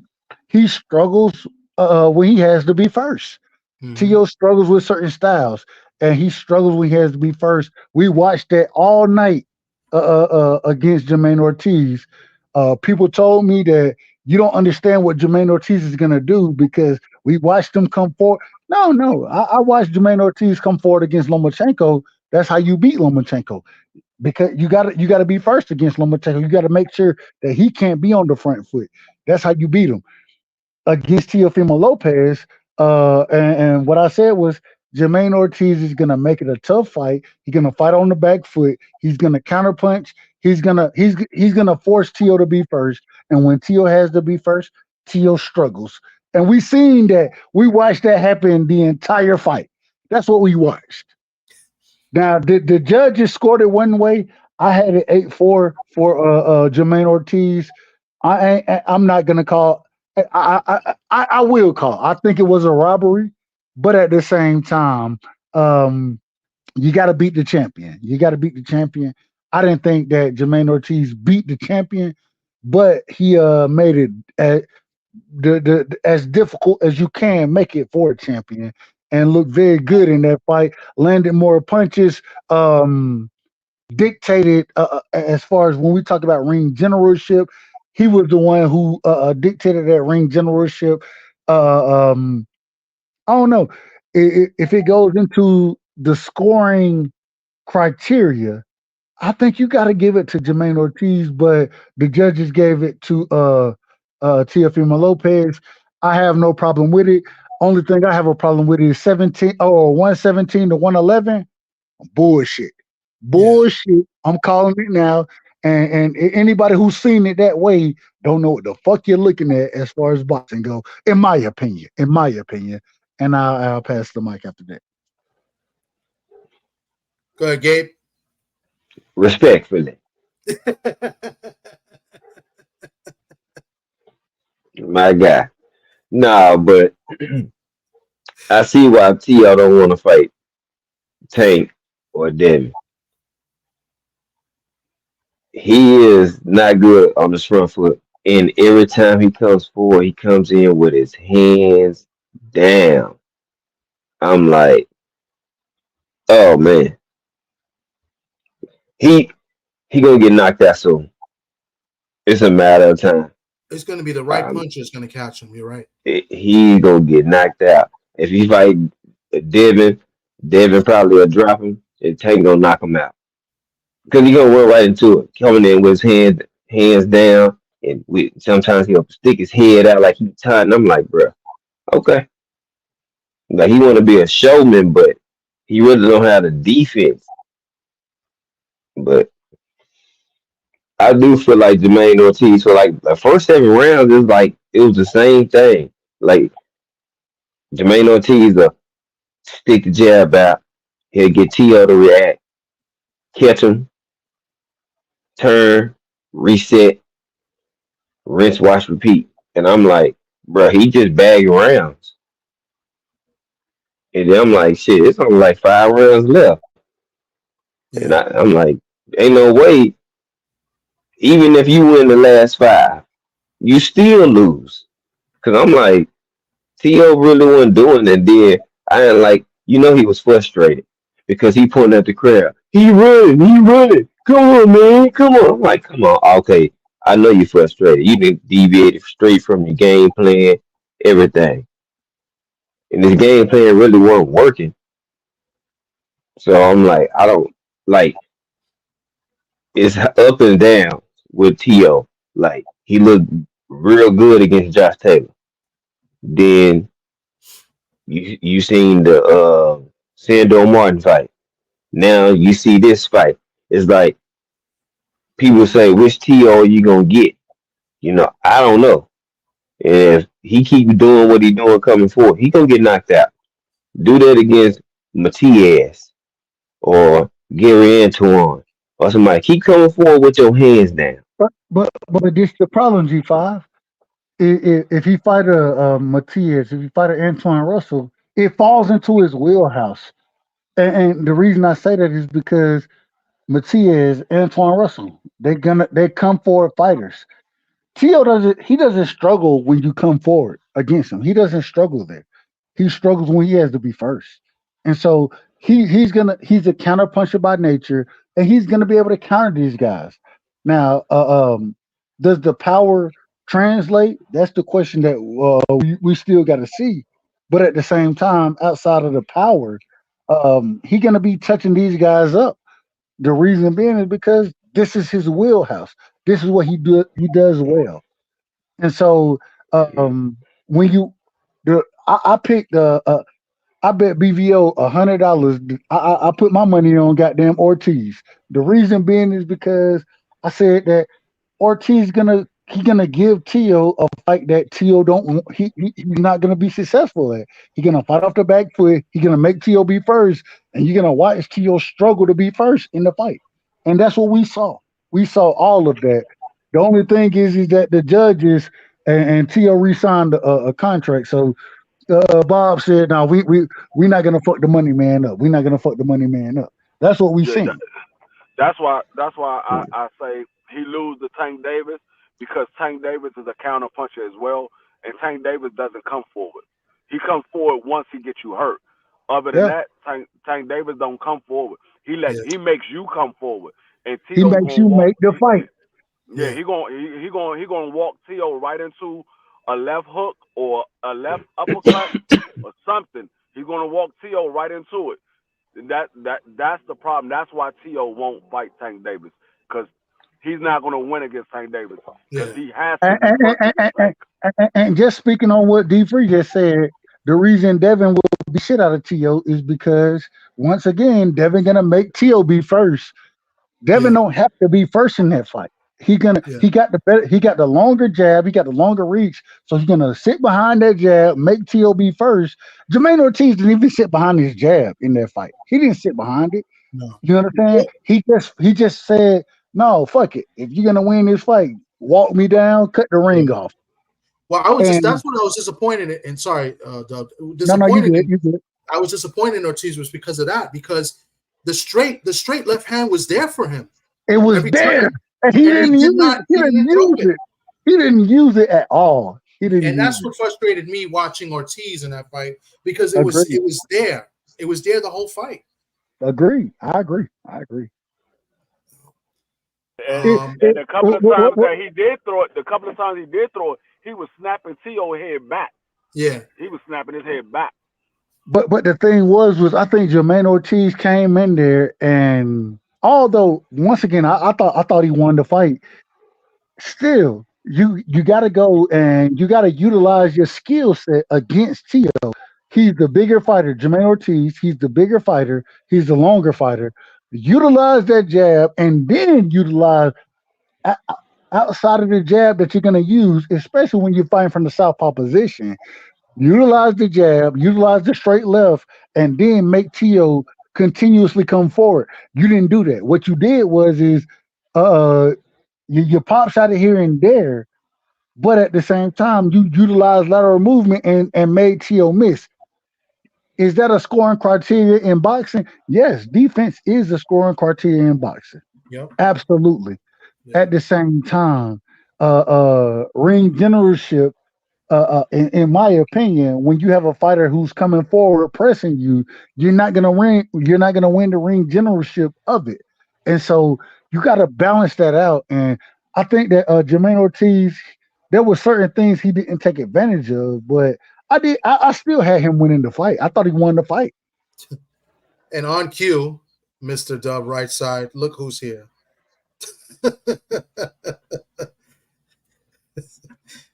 Well, we know. We know BVO don't know shit about boxing, so hey, he could come through. He could come through, but and get shout out to BVO. I paid my dues. We had a bet on that fight. I bet Ortiz. He bet Tio. It was $100 bet. He took the money. And I ain't got no problem with it. All I'm saying is that anybody who watched that fight understood that. If you know anything about boxing, Jermaine Ortiz was the one. He was the more effective fighter. Tio couldn't cut the ring off, and it's so sad to see it. But this is a skill set that we've always said you got to have to be a elite fighter. You got to be able to cut the ring off. We criticized Boots against Karen when he couldn't cut the ring off, right? We criticized Boots, but some type of way. Jermaine Ortiz lands more punches, regardless of what more jab. He lands more punches overall. In some type of way, Tio wins the fight. What? What are we doing? What are we talking about right now? Sock, you got anything on this? I want to. I mean, look, like I said, I gave my opinion earlier. I mean, to me, it was you could flip a coin. Which fight was worse, Shakur and De Los Santos, or this one? I think this one had a little bit more intrigue, because so as of right now, as far as worst fight of the year, Shakur is definitely in the lead. It's only February, but Shakur definitely wins he wins the NyQuil award as of right now. He's the lead. But this one was trash too. To me, it was boring. Especially when you come on at 11. What time were the ring walks? I think it was around 11:30. Oh my God! Eastern time. Eastern time. Yes. Yeah. Trash. Yeah. It was trash. Later than a motherfucker. It was ass, because I mean, like you said earlier, and I said it as well. He was the bigger guy. And he was getting so scared, and yes, I understand he has a game plan, but you have to realize who you are. Somebody in the corner has to, you're the B side. He's with Top Rank co-promotional, but he's a regional guy. He's with Jimmy Birchfield, a regional guy out of the New England area. So for him to win that fight, he had to put Tio down more than once. To me, there has to be a sense of urgency in the corner. That you have the deck stacked against you, and regardless, whatever you think of Teofimo, he's a bozo, but he is the name, he is the champ. He draws ratings, and like I didn't know that he re-upped this deal with Top Rank, so that's another reason. So what's next for Ortiz? Hey, real quick, Sock. Let me ask you a quick question, Mhm. Sock. Mhm. And I ain't got no problem with how you break it down. At the end of the day, though, in that fight, if Tio wasn't the guy, right? We all understand he's the guy, and we understand how that plays into uh uh everything as far as Mhm. boxing goes. Him being that guy, him being re-signing with Top Rank, all of that, we understand it. If he wasn't that guy, if you just look at that fight, don't know either one of these fighters, look at it from a true fighter or a fan perspective, who did you have winning the fight? I think it could have been a draw. I don't think Ortiz deserved to win that fight. Why not? That style that he fought last night is not pleasing to me. That's why they have 3 judges, right? It's like everyone has their own point of view and how what they see as effective. To me, I think you got to do a little bit more. There were moments he could have engaged more. But that's just me. I favor the puncher. Uh, I think more people are down on Teofimo than up on Ortiz. I think Teofimo showed that he's kind of a one-trick pony. That the Sandor Martin fight was not just, a bad I, night. The Cambosos fight is just that's his I, deficiency. Hey, so I bet when I bet BVO, I told BVO, I said the reason I take this bet is because I understand what Tio struggles at. He struggles being first, and we consistently have seen him struggle being first in these fights. And when you see what Jermaine Ortiz did, a lot of people picked the Lopez, or it's not Lopez, excuse me, the Lomachenko Jermaine Ortiz fight out and was like, man, Jermaine Ortiz is a front footed fighter. No, he's not. That's not what he does. He fight if you're gonna beat Lomachenko, you gotta push Lomachenko back. We understand that. Styles make fights. And the thing that I say about Jermaine Ortiz is that he's able to adapt to any style and he's going to make it hard for you. He's going to make it tough for you, regardless of what style you fight, because he fights all styles. And that's what we saw in this fight. I think Jermaine Ortiz ain't getting enough credit for this fight. I still think he won. At the end of the day, you could give it to Teofimo Lopez, but Tio didn't even really believe he won that fight. So, I mean, it is what it is, but No, it is what it I is. agree. I agree with Sock because it's the same way I said in the Shakur Stevenson and De Los Santos. I said I would have scored that a draw because neither one of them did enough to win that fight. I feel the same way about last night. Neither one of them did enough to win that fight. I would have scored it a draw. But if I had to choose, I would have picked Jermaine Ortiz only because he landed more punches. Only Facts. because he landed more punches. But I would have had it a draw as well because neither one of them did enough to win that fight. A draw is cool, but 117 to 111? What are we talking about? That judge, I said it earlier on this joint, it's always one judge that you try to figure out, were they looking at this fight or was they watching a fight on ESPN Classic? You got to figure out what the hell they was watching. It's always one judge. Always. I haven't seen a fight yet. One judge be way off the mark. Everybody else be somewhat around the same score. You got one judge way off the mark, and everybody like, okay, what the heck was he watching, or what was she watching? That was, by the way, did y'all that was Steve Weisfeld. Steve Weisfeld? Okay. Mm-hmm. Did anybody else score the fight? I had 8 rounds to 4. I had it a draw. I scored it a draw. Hold on.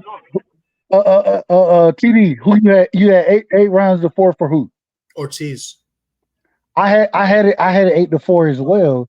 For Ortiz. I know an individual who a lot of people respect. He had it 9-3 Ortiz. And it's like I'm sitting here looking, and then Tio getting 117 to 111, 115 to 113 on two scorecards. I'm sitting here like, what the fuck were y'all watching? I mean, 7 rounds to 5 is not as bad. There were rounds where you could there were swing rounds. There were swing rounds. Yeah, that's agreed. fine. But 9 rounds is just ridiculous. It's and the fix was in from the beginning. In my opinion, I still think Jermaine Ortiz won that fight. And my thing is this. I want to see Tio now. This is the problem that he has, is that we understand and well, as fans, and I understood this before, but the man can't fight going forward. He can't fight going forward. He had if you're not gonna bring the smoke to him, he's gonna struggle against you. If you can sit there, utilize your jab, and sit on the back foot, you're gonna fuck Tio up. That's what's gonna happen. Well, real quick, because I didn't get to use this. I just want to put this up, but I didn't get to use this real quick, but even Sandor Martin said, "Stop protecting this guy." I forgot to use this earlier when we started. Ironically, Weisfeld also was the judge in the De Los Santos Stevenson fight, and he scored at 116-112 for Shakur. Now you could say, what was the difference between what Shakur was doing and Jermaine Ortiz? Yeah, the difference is that Shakur Stevenson, like Teofimo, or rather not the difference, the similarity, they're the name, they're the house fighter, okay? If Jermaine Ortiz was black and signed to Top Rank, guess who would have won the decision? Jermaine Ortiz. Exactly. Yeah, that's a good point. Let's keep it a buck. Yeah. Steve Weisfeld, who, God rest his soul, Harold Letterman, he was almost like a protege. This guy's a clown, Steve Weisfeld. He's from New Jersey. He gets a lot of credit because he's got the right connections. And just, like I said, that's the BoxRec. I didn't even realize that they had that feature, that they have the judges. And you can see he judged 3 fights last night. Yeah, facts. So we have to start calling them judges and call these clowns out by their names when they're giving these corrupt, bogus decisions. Absolutely. And our guest last week, Ricardo Figueroa, manager, he said, you know what, you can see when a fight, why a judge will sway another way, because remember, when the judge is contracted for these fights, they're being taken care of by the house. The house in this case is Top Rank. Yep. They're the ones that's comping your room, your plane ticket, your meal money. You want those everything. Keep coming back. So Everything. you're gonna favor the house guy. Yeah. And you're gonna judge. You're gonna judge accordingly. You're gonna judge accordingly. Go ahead, my apologies. And ESPN is the house of Top Rank, right? Or rather, So there's a reason Teddy Atlas is no longer on ESPN, because he was the only guy to criticize openly. No, he honest. I think ESPN paid him like the last 2 years of his contract to stay home. I ain't gonna hold you. I disagree with a lot of Teddy Atlas's opinions, but I know that at least he's trying to be honest about what he's talking about. You know what I'm saying? I can disagree with you, but if you're keeping it a buck, I ain't got no problem with it. And my only thing or yesterday is that the one set, and even though I thought Jermaine Ortiz won the fight, I thought he won the fight, but at the same time, the scoring is so that 117, 111, somebody getting paid for it. Somebody getting paid for that. Somebody is. No, it's getting to the point where you almost have to have your fighter knock a person out because you can't trust the judges. Because we can even go all the way back to Floyd Mayweather versus Canelo. That one judge had it a draw. I'm like, what fight was you watching? There's a woman. That was Adelaide Byrd, I believe. Adelaide Byrd. But Adelaide Byrd got they figured her ass out and disciplined her accordingly. So respectfully. She got fired. But I'm like, what was you watching that you scored that a draw? Canelo barely touched Floyd. I don't even think he got a chance to even see the daggone glove. I mean, the name on the glove that Floyd was using, because it was in his face the whole time. Yeah. Like, No. Hey, D Free. No. He saw it. He saw it in the mirror after the fight. It was on his cheek. It was on his cheek. So respect. Who's the guy respect. in Connecticut that I can't stand? There's a guy in Connecticut. He's a terrible judge too. Sock, what's the Connecticut guy? Glenn Feldman. Is it Feldman? Yeah, he's terrible. It's a guy from Connecticut is bad. He's always terrible at scoring fights too. So my is question. It Feldman? Yeah, it's Feldman. I don't think they're terrible at scoring. I think that they understand. If I'm gonna keep doing this, then there are gonna be certain times that I'm gonna ride with the A side of it, the home squad of it. You know what I'm saying? And Bingo. I'm not gonna say that Bob is paying them off. I'm not gonna say that. I'm not gonna be that negligent in what I'm saying. But I do think Bob has a lot to do with it. I do think that. Yeah. I really wish that they could have these old boxers, since they ain't getting no pension or nothing like that. Have these old boxers score some of these fights, because they know what the hell they looking at. These judges, they don't. I really don't think, because a lot of these judges never fought before. They just judge amateurs, and they came up into the pros, because that's what you got to do. You got to be an amateur. You got to judge the amateurs, and then you can work your way up to the pros. So did any of y'all have Teofimo Lopez winning the fight? Anybody had that man winning the fight? No. I don't know what Gabe had. Winning, I don't think Gabe had him either. Winning, no. Okay. I had it a draw, and the only reason I got it a draw is because Teo, he won some of the later rounds, but he was losing up until that point. I had him losing up until that point. Anybody else? Did anybody else have Teo winning? I had Ortiz. I don't know what Gabe had. Gabe's the only one I don't know what. I had Ortiz as well. I had Ortiz. And then Sock and D Free had a draw. G5, I'm not sure. He's on mute right now. But I wanted to ask something. But didn't it used to be like the referees used to eventually become judges? At one, Okay. Yeah. But they changed that. They changed that. They took the refs out of it, and they didn't want the refs to be a part of the scoring of it. No, I know that, but I thought like some referees became judges after Yeah. That's a fact. That's a fact. That's what. Some of them have became judges, but still, like sometimes even the referees, they don't know what the hell they looking at neither. They call it shots as low blows that ain't no low blow. Hold on, hey, you know what's so crazy?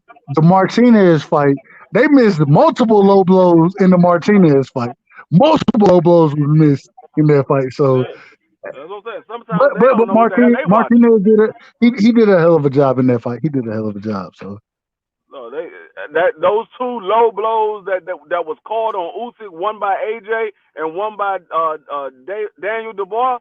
Them joints was not low blows. That joint was right on the belt line. On the belt. It was on the belt. It was on the belt line. That's a fact.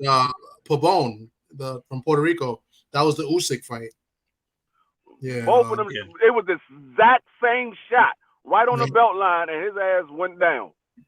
And then after Daniel Dubois hit him with that shot, you called it a low blow and allowed this. You gave this man time to recover when Daniel Dubois is hurting this man. Yeah. No. But on top of that, that's the part that I didn't understand. The man Usyk said, "I'm ready to go." He said, "No, take some time. Take some. He said, I'm ready to go." He said, "No, take no. Hold. Sit back, and relax for a few minutes. He said, "I'm ready. He said, "No, you got 5 What minutes." What they do that at? What they do that at, D Free? What they do that at? That's the first time I've seen that. Like what? Yeah, that's the man said he's ready to go. You making him take 5 minutes?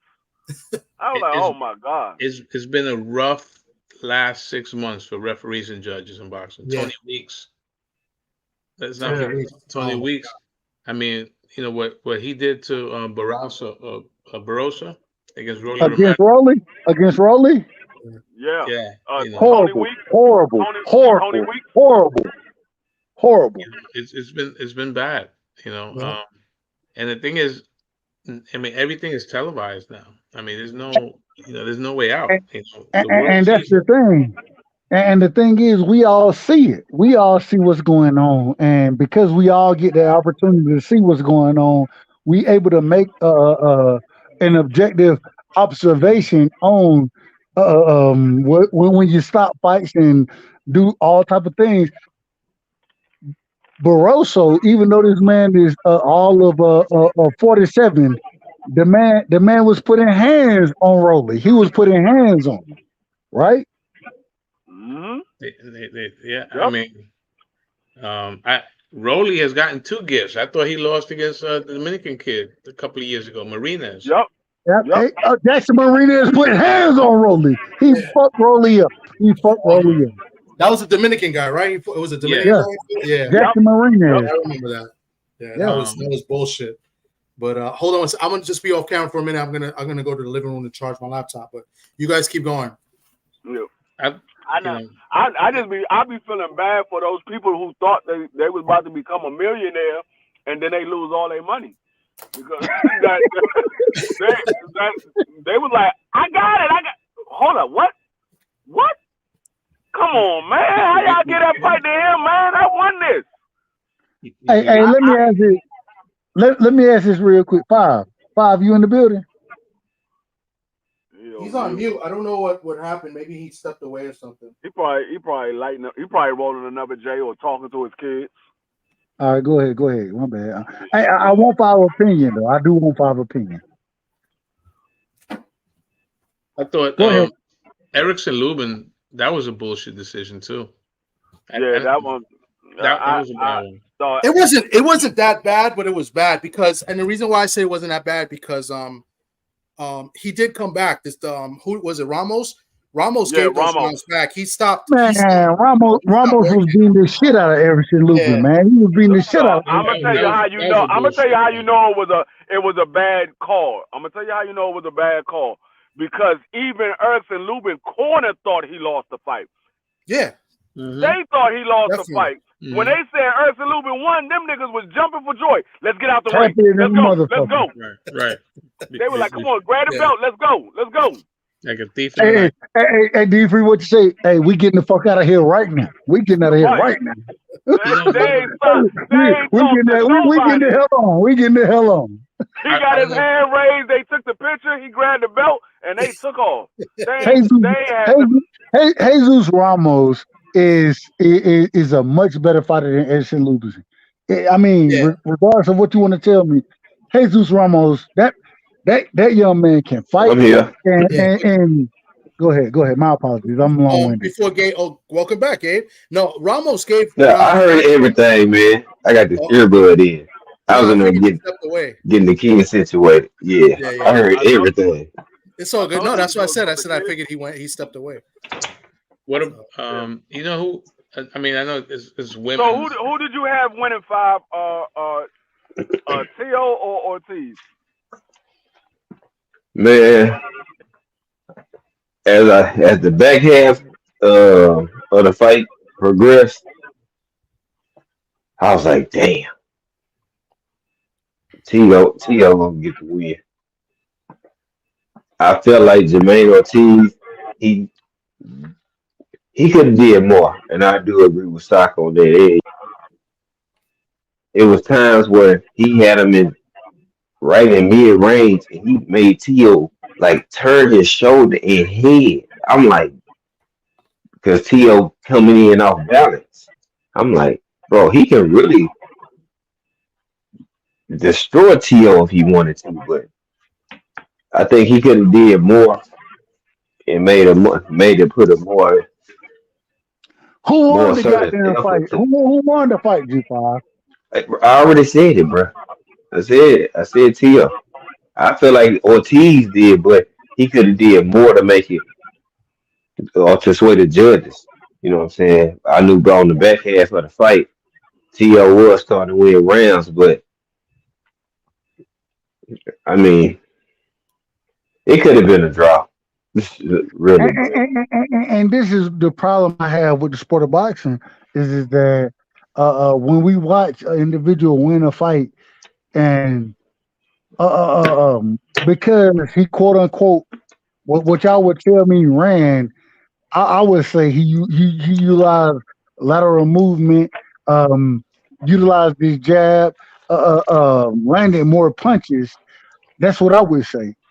Y'all would say he ran, but this is why the sport of boxing it just continue to go down.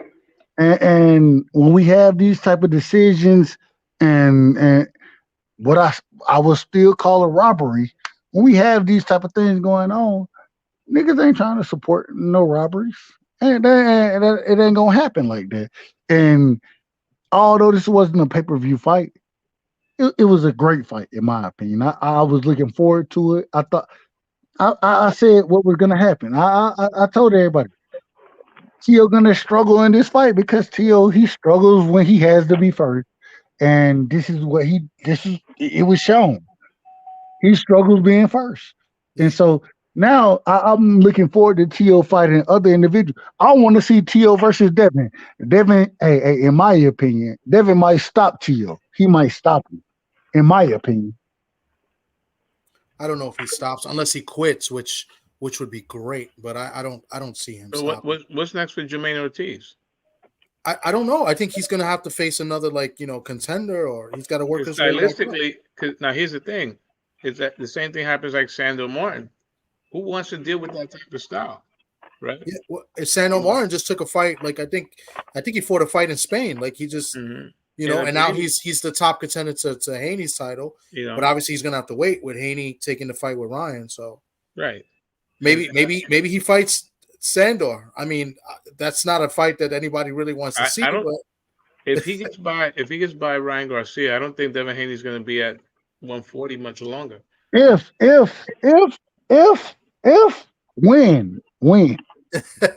Well, when he beat the dog shit out of Ryan Garcia, we all understand Ryan ain't on Devin level. We understand that. So I mean, the question is when Devin beats Ryan Garcia, who does he fight next? And this is the great part about Devin. This is the greatest thing. That man can fight any style and can go and compete against any style. If it's a Sandor Martin, I guarantee Devin looks totally different against Sandor Martin than Tio does. It's a shame that that we didn't get Shakur and Devin. Well, Shakur ducked the fight. He ducked the fight. So did he? What? Yeah, absolutely. I mean, I think. I mean, you don't want to go down. You don't want to go down there. You don't want to go down that road with me. You don't want to go down that road with me. I think they both hold the same weight. I think they were on the same level of stardom. I don't think anyone had more of a leverage than other. Cool. They was on the same level, but now Devin has surpassed. He has because of the fight against the Rougarou. But at the time, but Kiko, because remember, Haney had just come off of that questionable win against Lomachenko. Right? Agreed. It was a questionable win, but according respectfully to Shakur Stevenson, he ain't never been in the ring with nobody like Lomachenko. We all and tell me I'm wrong, tell me I'm lying about it, and I'm okay about it. But we still think Lomachenko is a upper echelon fighter. We look at him as a level fighter, and so when even though it was a close fight with him and Devin won the fight. I ain't got no problem with it. Mm-hmm. See, the thing is, as far as Kiko, I think you're referring to as far as who had the leverage and who should have been at the time at the A side. I think Haney deserved to be the A side over Shakur because he was the undisputed championship. With Shakur moving up from 130 and he moved up in a bad way, not making weight. What does Shakur have to offer Haney except a big fight? But Haney has all the titles. at that point. That Shakur is fighting for the titles and he wants more money. I don't think that's fair. You know, when Haney had to do. But this is the problem. Hold on, real quick. This is the problem. Devin was the one who offered Shakur when Shakur was looking for big fights. Nobody didn't want to fight him. Devin offered this man a contract.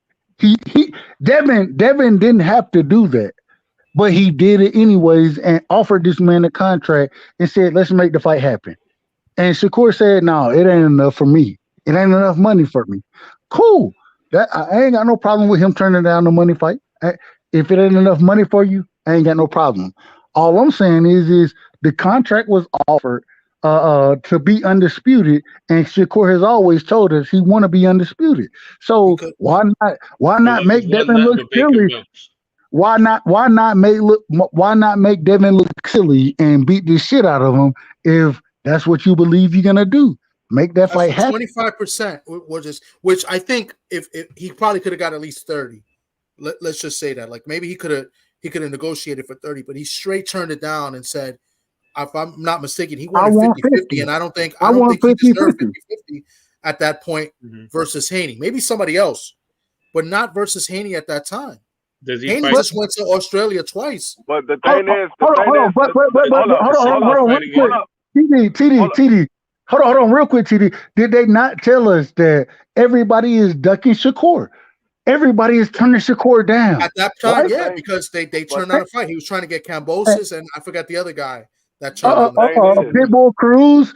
Pitbull Cruz was one of them. Because they made him mandatory, yes. Hold on, real quick. As well as Frank Martin. They all turned down fights against Shakur. And then Devin offered this man. Hold on.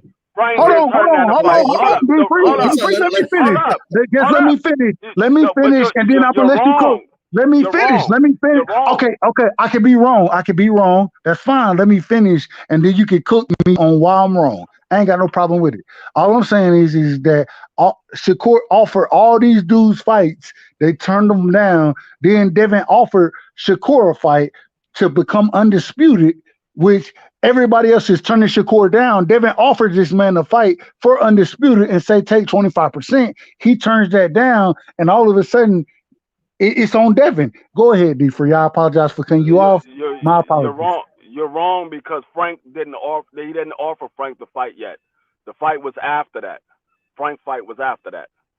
That wasn't before Devin. Gave up the belts. Devin. But the problem that I have with it is now you're fighting Ryan Garcia. Ryan Garcia is not getting 25%. Ryan Garcia is somebody who ducked Devin 3 times. You're not offering him 25%. And I think the better fight is Shakur and Devin over Ryan and Devin. Oh, absolutely. Now, you might say they might make a little bit more money fighting Ryan. They might. We don't know. Because Ryan just did a fight and his live gate barely did $1 million. So everybody was saying, oh, Ryan is the reason why Tank did 1.2 million pay-per-view buys. It doesn't seem that way no more because he just did a fight. And he barely made $1 million for that live gate. With Tank Davis, you did 25 million, 22 million. I think a lot of people don't know Ryan. A lot of people think Ryan quit. Like, a lot of people. Yeah, I mean it could be some of that. It could be some of that. But what I'm saying is Shakur, I think, is a better fight than Ryan Garcia. I think it might be a bigger fight than Ryan Garcia. We will never know now because they're not fighting. Yeah. Well, that's why you have to do these shenanigans. That's the only issue I have. You willing to go back to the table with Ryan Garcia for the 4th time? Yeah. Go ahead. Well, the thing is you're gonna go back and speak with Ryan Garcia because it's too faceted in this situation. The reason it's too faceted is because the first thing is we understand that Ryan is going to fight at 140. The second thing is Ryan has done big pay-per-view numbers. So it's too faceted there. When it comes down to Shakur Stevenson, once again, Devin, according to him and Bill, we going to be here we locking the doors until the end of the year. And that's what they did. They stood there and hold on. Let me finish. They stood there and they offered Shakur Stevenson a fight. And nobody was offering that young man a fight. And I'm a big Shakur fan. If you go look at my channel right now, I rock with Devin, I rock with Shakur. I rock with both of those guys. You know what I'm saying? Because I think they hell of a fighters. I wanted to see the fight happen. At the same time, offer was given to Shakur, and Shakur turned it down. And now Shakur ends up in no man's land, whereas Devin has moved up, and he ends up still continuously fighting the best. So I think that Shakur missed his opportunity in that situation, and he should have took that. He should have took that deal. Yeah, but Ryan hasn't done big pay-per-view numbers. Tank done big pay-per-view numbers. Ryan didn't do big pay-per-view numbers. If Ryan did big pay-per-view numbers, Ryan would have fought on pay-per-view again. He hasn't fought on pay-per-view since he fought Tank. And last time I checked, I don't even know why I don't know what the argument with Ryan is. I don't know what that argument is. At the end of the day, Ryan did the numbers he did with Tank. Cool. He's gonna do the numbers he would do with Devin. He's gonna do decent numbers, but at the same time, Ryan is nothing special in the sport of boxing, in my opinion. That's the point that I'm making. That's the point that I'm making. And I'm agreeing with you. Then we agree. Sock, you want to say something before I say something? The Shakur fight in 2024. Do you think he said he's not coming back unless it's a big fight? He said he's not coming back unless it's a big fight. He don't want no run of the mill type fighter. He want a big fight. He said if it ain't a big name fight, he ain't taking it. But let me ask a question before you guys go, because maybe you guys know the answer. I don't. So we know that Shakur turned down the top rank offer. What was it, a 3-fight deal or something like that for $15 million? Yeah, something like that. No. Hold on. It was a 5-fight deal. It was a 5-fight deal. Okay. I'm sorry, for $15 million. My question is, you guys can go ahead. I don't know. This is why I'm asking. Is that I just know about the offer. It was $15 million, $5 million. Thanks for letting me know. But is he a free agent now, or does he have one fight left? He got one fight left. Okay, after this fight, then he's a free agent. So, which is dangerous. When he turned it down. And that's the problem that I have with Shakur, because if you only have one fight left, take any fight. Yeah. Get it over with. Get out of the contract. Now you can move the way you want to move. Exactly, because if he fights somebody decent or good, they may screw him out of a victory. I've seen Top Rank do this before. But this is the problem, and like what you just said, TD, like what you just said, this is the problem. The man he should have kept his mouth closed. Don't tell Bob that you're leaving, that you're trying to leave. Damn all of that. Don't say shit about it, because what's going to happen is that we've seen Bob do it with Mikey Garcia. He shelved Mikey Garcia for what, a year and a half, and so now 2 years. And now what we're gonna see, unfortunately, he's gonna shelve Shakur until the end of the year, and then, and this is just my opinion, he's gonna put him in there with Raymond Muratalla. Raymond Muratalla brings nothing as far as belts go, championships go, resume. He don't bring shit to Shakur, but that man can fight. He's gonna put you in a dangerous ass fight in your last, because you ran your mouth. And I understand Shakur saying what he says, and I ain't got no problem with it. My thing is that Bob listening to this the same way I'm listening to it, and we done seen how Bob move. So when you say you're gonna leave, I'm gonna shelf your ass, and then I'm gonna put you in there with an individual who is the up and coming young star. And if you win that fight, you don't get nothing for it. You don't get no belts. You don't get shit for winning that fight outside of. And then though, if it's a close fight, if it's any type of decent, like I think it will be, Muratalla gonna get the nod. Actually, in my opinion, he might not be fighting Raymond Muratalla. He might not be fighting him. He might be fighting Williams Zepeda, because Williams Zepeda is number 3 right now. Williams Zepeda fight. Williams Zepeda, Bob doesn't operate like that. Williams Zepeda fights on. He fights with Golden Boy. No, you're not listening. You're not listening, Dub. You cut me off. You're not listening. Well, go ahead. Let D Free go. Let D Free is finish. Is the number 3 fighter in the WBC. He's going to be number 1. He's going to be the mandatory because Billy Lomachenko is the number 1, and Pitbull Cruz is number 2. Pitbull is fighting at 140. Lomachenko is about to fight for the IBF. He's going to be out of the rankings. So that means William Zepeda will be number 1 for the WBC, which will be the mandatory for Shakur Stevenson. So he might be fighting William Zepeda for his mandatory shot. Real quick, before y'all continue, let me just read this real quick, and then I'll let Sock go and end up right after. So J.A. Dixon, shout out to you, brother. Thanks for coming through. Is Shakur generating enough money to demand more than $3 million per fight? Sock. I would have to say no. Especially after his last performance. I mean, I know they showcased him in the Prudential Center where he fought Consejo. Yeah, and then he came in overweight in that fight. He came in irresponsibly overweight, right? And he won. He just because he's superior.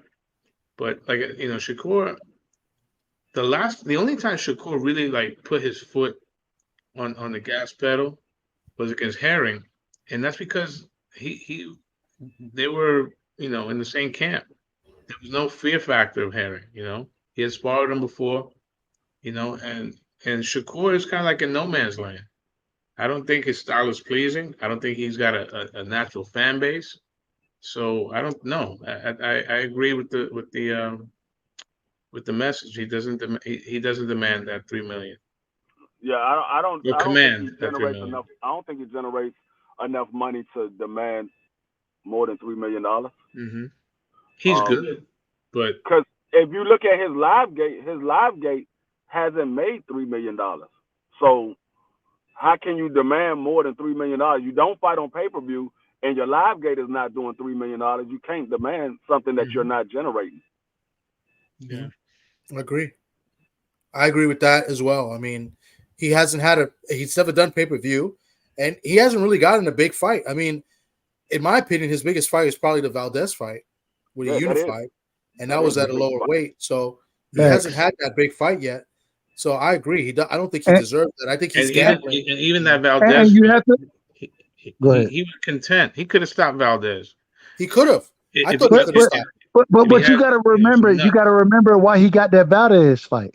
He only got that Valdez fight because Bud Crawford ended up suing Top Rank at that current moment in time. That's why. And Shakur had been looking for that Valdez fight for I ain't gonna say how many years. I'm gonna say he was looking at it at multiple divisions. He was looking to make the Valdez fight. You know what I'm saying? He told you he wanted to be undisputed, and Bob was like, "Nah, you ain't gonna be undisputed. We ain't gonna do that." That's what Bob said. I didn't say it. Bob said it. And so all it is that we're talking about with Shakur, I think that when he comes out now and says that he's looking to move outside of Top Rank, right? He wants to be a free agent. I think it's a good and a bad thing. And this is my question to y'all now. I'm flipping it on y'all. Shakur being a free agent, right? With a $15 million offer, according to the sources, $15 million for 3 years. You know what I'm saying? That's how it kind of broke down. What do you see? What's a better offer for Shakur? Do you think Top Rank gives him a better offer? Do you think who gives him a better offer than what Top Rank just gave him? Well, I'll start off. I mean, the better offer would be from Tank, from PBC, right? That would be the better offer. I mean, if he got that fight, that's a big fight. They have to do it in the East Coast. They could do it in Baltimore. They could do it in Jersey. They could do it in New York. And I think it makes good money. I mean, I think that's the biggest payday. Now, as far as a multi-year deal, I don't know what he would be looking for. If it's a one-fight deal, shit, he could cash out right there alone if let's say PBC and Team Mayweather, or I guess Mayweather represents Tank, that would be the biggest payday. Other than that, I don't know anybody else that can offer a better deal than Top Rank. I mean, is Matchroom going to offer that? And then what fights, could he get? So the answer to the question is if it ain't Tank, and I agree with you. TD. Tank gonna offer the biggest bag. If it ain't Tank, who else outside of Tank? Who else? That's a good question. I think PBC will offer him the biggest deal if they want him. If they want him, they'll give him the biggest deal, because most likely they probably will put the Tank in that deal, and then they probably would give him 2 or 3 more fights. And it could be anybody. It could be Frank Martin. It could be he could move to 140 and fight a couple of those guys at 140. That's under PBC. So if PBC wants him, they will be the ones that will offer the better deal than Top Rank. But it all depends on if PBC wants him. Yeah. And this is the beauty in what Devin Haney is doing. Devin is doing it where, hey, even if you're not gonna give me that big, if that's not what you're gonna give me, if I can't make that deal, I'm gonna go over here and make another deal. This is the beauty in what Devin is doing, and I wish Shakur was on level and on par. Same way I wish Tank was. These people are putting their hands and their careers in the hands of others, whereas Devin has taken it on and he don't give a fuck. He can make the fights happen and be promoter about the fights that do happen. Yeah. Shout out to Devin Haney, man. Shout out to Devin Haney. You got to give him credit. I don't know why people hate on the guy and hate on Bill. They're trying to make the best fights. I mean, it's real easy to just take maybe a mandatory or a voluntary. Like they're looking to take the top guy. I know people criticize the Regis Prograis fight, because Regis didn't look good in the fight before against Zerillo, the Puerto Rican dude. But who cares? He was still a 140 WBC champion. Like it's still a champion. Wait a minute. Did when Teofimo Lopez moved up to 140, did he fight Josh Taylor immediately? No. Yeah. No. He didn't. He fought somebody else. He fought Ocampo, then he fought Sandor Martin, then he fought Josh Taylor. Devin Haney moved up and said, "Fuck it, I'm fighting the champion. I'm fighting the champion." I mean, you got to give him credit for that. He said Ocampo. You mean it wasn't Ocampo? His name was Campo. It was a whatever the nigga name is. Whatever the nigga name. Hey, D3, you knew who I was talking about, like I knew who I was talking about. He fought Campus, and then he fought Sandor Martin, and then he fought John Taylor. So no, and I get on BBO about that all the time. He was like, "Oh, he moved up and fought John Taylor." No, he did not. No, he didn't. No, he didn't. Before he fought John Taylor. Yeah, fought 2 fights first. Listen. John Taylor. This is the only thing I gotta say. This is the only thing. Oh, go ahead. Oh, go ahead, Stop. Stop. Go ahead. It's the same reason, people at the beginning didn't like the Williams sisters because of the father. Same reason people didn't like what's his name? The Ball brothers, because of the father. LeVar. Right. Yeah. Bill Haney is the Diddy of this era. Like he wants to be in the video. Hold. Wait a minute. Bill Haney ain't trying. He ain't trying to bring motherfuckers over to fuck him now. He ain't trying to fuck. I don't think Bill on that type of time. No. He's happy with his nice white queen. Respectfully. Salute. Respectfully. Yeah, I don't think Bill on that time. He's happy with his nice white queen. Yeah. Hey, I like white girls. Who doesn't? I love Latinos. Real quick, I love Latinos more than anybody. I love Latinos, so I love them Latino women. They special. Look at Ask Jonathan Major. As Jonathan Majors. Oh no, we know what happened to Jonathan. We know what happened to Jonathan. No, we ain't gonna bring him into the conversation. We just want, we for don't the want to record, disrespect. just in case people that have not seen me, I am half Latino and my wife is full Puerto Rican. So I do not have a white girl. Just want for the record. I just want people to know that. Shout out to the Puerto Rican women because they're beautiful. They gorgeous.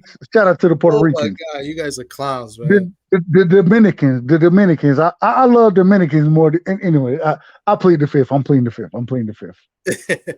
Kiko's Dominican. Sock is Dominican. Sock, you Dominican? Yeah, 100%. Dominican. Oh man, hey, listen, you couldn't tell by the name Socrates. Well, I thought it was Greek. I thought it was Socrates. A lot of Greek Dominicans here. A lot of Dominicans have the Greek name. He thought it was Greek. Yeah, no, it is Greek. But a lot of Dominicans here have that Greek name. I didn't know that. I didn't know that. I didn't know that. I didn't know that. Out here that have like those names like that. Hey, I've been to the Dominican a few times. No, I've been there. I've been there a few times, and you know one thing I gotta say about the Dominicans, they're gonna show you love, they're gonna show you respect, and whether especially the females. Shout out to the females, the Dominican females. Shout out to them because they special. They special. But man, everybody over there, man, they're gonna show you. They show you love, and you can argue and talk to them. And they real individuals. So I got a lot of love for them. I got a lot of love for Dominicans. I got a lot of love for them. Shout out to Washington Heights. That is so true. Mad Dominicans in the Heights and the concourse. Go ahead, Sock. My bad. I started it. You started it with the white girls. I did. Well, I mean, I think that's part of the reason. I think the same. I mean, Teofimo kind of the same way. I think. You know, when the fathers are in the picture, I think it's easier to dislike. You know, but Tio does his own buffoonery as well. You know, but listen, I've met Bill. We've met Bill because you was there with us. Yes, Bill seems like he's very respectable, respectful. He knows how to play the game. I guess you could say that he's cordial. He's a nice guy. He's easy to talk to. You know, it's for me and that I met Bill. It's hard for me to dislike the guy. The guy was speaking to us like nothing.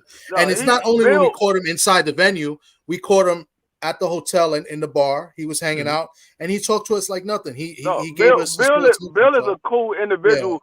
Yeah. What I think a lot of people they forget that Bill is a promoter. They forget that side. And that's what he does. He promotes Devin Haney. And I think a lot of people forget that. They think, oh, Devin Haney's father is just talking. Yeah, that is his father, but that's also his promoter and his manager. So he's doing what he's supposed to do. We don't say the same thing when we talk about Eddie Hearn or we talk about Oscar De La Hoya or Bob Erm. Yeah, we don't say the same about them. They only saying it for Bill because that's Devin Haney's father, who is his promoter. It's the same. They forget that he's a promoter. Now, I do have to say this. I done been on panels with Bill. Shout out to Bill Haney. Shout out to him. But I done heard the man done lied to me. You know what I'm saying? So, although anybody who know me, y'all know I rock with Devin. I'm gonna still keep it a buck about Bill. I'm gonna keep it a buck. So what did he lie to you about? Because I want to know. I asked him straight up. This was the question. The question was, what needs to happen for you or for Devin and Tank to make the fight happen? What needs to happen, Bill? And Bill, he went on a whole tangent and then came back and said, we not really worried about Tank right now. Well, hold on. That's what I'm asking. I'm asking about Tank. And so now all of a sudden, you done went on this tangent and you're not going to answer my question? That's what you're going to do? And then he continued to move forward. And, you know, it is what it is. I understand how panels are. I understand all of that. But when I ask you a straight question, anybody who know me know I rock with Devin. Know I rock with him. I'm asking you the question because I want to see Devin and Tank fight. So I'm looking for you to push and make that fight happen, and then for you to go on a tangent and then shit on me. No, I ain't got respect for it. I ain't got respect for it. Because I'm not being disrespectful to you. All I'm doing is asking the question that the people want to hear. So you feel like, so can I ask you a question on top of that? So you saying that you feel he lied to you, but you think maybe he didn't lie. I'm asking. He didn't lie. Maybe he had his reasons for swerving it. He didn't lie. He didn't lie. He avoided. He swerved. Yeah. Okay. He avoided. He didn't lie to me. He never lied to me, but he avoided it. But at the same time, if I'm gonna get up here and argue with motherfuckers and talk my Devin shit the way I'm gonna talk it, give me some real shit, bro. Give me some real shit to get some ammo.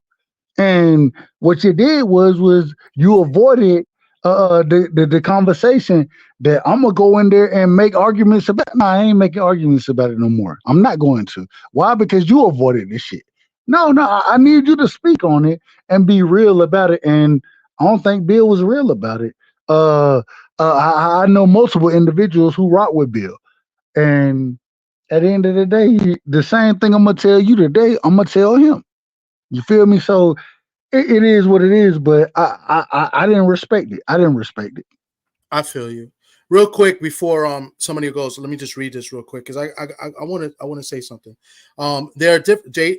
Shout out to Jay Dixon. Sorry, there are different types of promoters, and I just don't think people like his style of doing things. Hell, I don't like Eddie the Snake or that old Snake Bob either. We understand spin it. We understand spin or when it's a lie. And I think that's true. The one thing I would say about Bill is that, and I was going to use a word, and I'm not going to use it. I'm going to say the word character. He's not a character. I think he has a personality, and I think he brings that to the table, which I think is pretty cool. You know what I'm saying? That these other promoters are not using. I mean, De La Hoya, he's got a personality too, and he kind of brings that also, and I kind of like that as well. As far as like us as fans, you know, we want to see the big fights. We want to see the fights, but we kind of like that drama as well too. I mean, let's not lie. We kind of like that seeing Haney and Ryan go at it earlier. The video I showed you with them, going at it. This is what we like. It kind of amps us, for the fight. So I think, Bill's personality, I think it plays a part in what he does as far as promoting and taking care of his son at the same time. So I have no problem with that. I think that, obviously I have a little bias, and the only reason I have a little bias towards Bill is because I've met the guy and he treated me like a regular person, you know what I'm saying? And we spoke and whatever. So I have to give him a fair shake just off of that. He could have been a jerk. He could have been like, oh yeah. And then just went like, he was very cordial and he was nice. Even Sock, you remember this? Sock was trying to troll him too. Sock was trying to be funny and he laughed it off. He was like, when we got up for the picture, he was like, say Rick Glazier in the picture. Like he was trying to be funny and he laughed it off. Like, so I respect that a lot, from Bill. I just wanted to throw that out there. You know what I'm saying? So. Right. I mean, we it's human nature. We all have our biases depending on our own personal interactions with people. So there's nothing wrong with that at all. Yeah. Hey, my thing is this. Oh, shit. I appreciate Bill as far as, and I always tell you I'm biased. I'm very biased because I rock with Devin. I think Dev is special. And so because I rock with him the way I rock with him, yeah. All right, Bill, do what you're gonna do. At the same time, I'm gonna be honest. And when you run things a certain way, but you don't run them another way, and when I say another way, me knowing other individuals, speaking to other individuals on a regular basis. So I will say, man, Bill, do what you do, man, but stop the cap. Just stop the cap. And my biggest problem is you can't find nobody who rock with Devin more than me. You can't find them. At the same time, Bill done lied to me, and because What am I gonna do? What I'm gonna do? I'm gonna take that lie and then I'm gonna move forward. Once you done lie is disrespect, in my opinion. So I mean, it is what it is, but I ain't got no problem with Bill. I ain't got no problem with him, but at the same time, I will say that man, put it on Devin. Put it on Devin because Devin is the special one. And hence the reason I want to see Devin fight anybody. And I want to go back to this. I want to see Devin and Matias. A lot of people say, y'all trying to protect Devin. No, I ain't got no protection for that young man. I ain't got no protection for him. I want to see him fight Matias. I want to see him fight Tank. Tank is the first fight. I want to see him fight Tank. Damn it, if I'm trying to protect him, why am I saying I want to see him fight Tank if I'm trying to protect him? I ain't trying to protect that man. Fuck protecting him. I want to see him fight the best because I think he the best. I want to see him fight the best. And so all that other stuff, man, damn it. I don't believe a lot of y'all. I ain't saying nobody specifically here. I'm just saying I don't believe a lot of these people. They don't believe what they say. They don't believe none of it. And they understand that Devin is the goods. And when Devin gets that opportunity, I'll be right here and I'll put my money up like I always put my money up. I mean, and that's the beauty of the game and the beauty of boxing and us as fans is that, we have our opinions and we like who we like and we have our reasons for it, but we're never going to know unless they get in the ring. And I like Devin because from what I see and what I read and and what we're seeing, it looks like, and I could be wrong, and I know people have their opinions, he wants to fight the top guys in the divisions. Like he's looking for the big names. And a lot of other fighters are not really doing that. Yes. So, I mean, and if you want to smoke, I ain't got go fight him. I want to see the fight. If you want to smoke, I ain't got no problem with it. And I think that's what builds the sport again. And the sport has fallen off. But if everybody has the Devin, in my opinion, if they got Devin mentality, we're gonna get all type of fights. Yeah. But everybody don't have that mentality. Devin got that mentality, and he trying to fight the best. Let's see it. See it. We need to put that pressure on Tank. Tank need that mentality. That's who I really want to have the mentality is Tank. That's who I really want. But and speaking of that, story. It's funny because I didn't want to go this route. I just thought it was good because we was bringing up topics and we showed the video of them beefing. But yeah, you're right, Crush. I only come out once a week, Crush. I just want you to know that we talk about everything here. But yeah, you're right. I know everybody talks about that. I mean, we got an open discussion as far as like we brought up Bill, and I just wanted to share my relationship or the moment that I had with Bill the one time. But you're right. I mean, we know that this is going to happen. Let's see what's going to happen. I like the matchup. I actually give Ryan a chance. Obviously, Haney's the favorite, but yeah, you're right. I got a question. Yeah, what's up? What happens to Devin and what happens to Ryan if Ryan wins this fight? I don't think anything happens. I think people would talk shit like people always talk shit, right? I mean, I don't think anything will happen. I think that'd be great for the sport, right? Because it mixes it up, because just because somebody beats this guy, that doesn't mean that another guy would beat that guy, right? That's the beauty of boxing. That's the beauty of, the top guys in the sport, right? We just want to see it. I mean, I wouldn't feel a type of way if Ryan got lucky and landed a shot and finished him off? So what? Yeah. I mean, that's good for him. That's great. That doesn't mean that Haney's a bum and vice versa.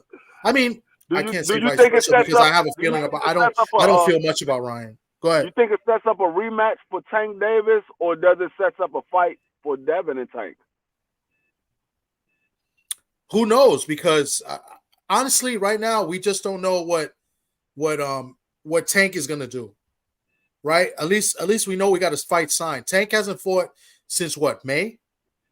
What was the last? The Ryan fight was in May or March? April.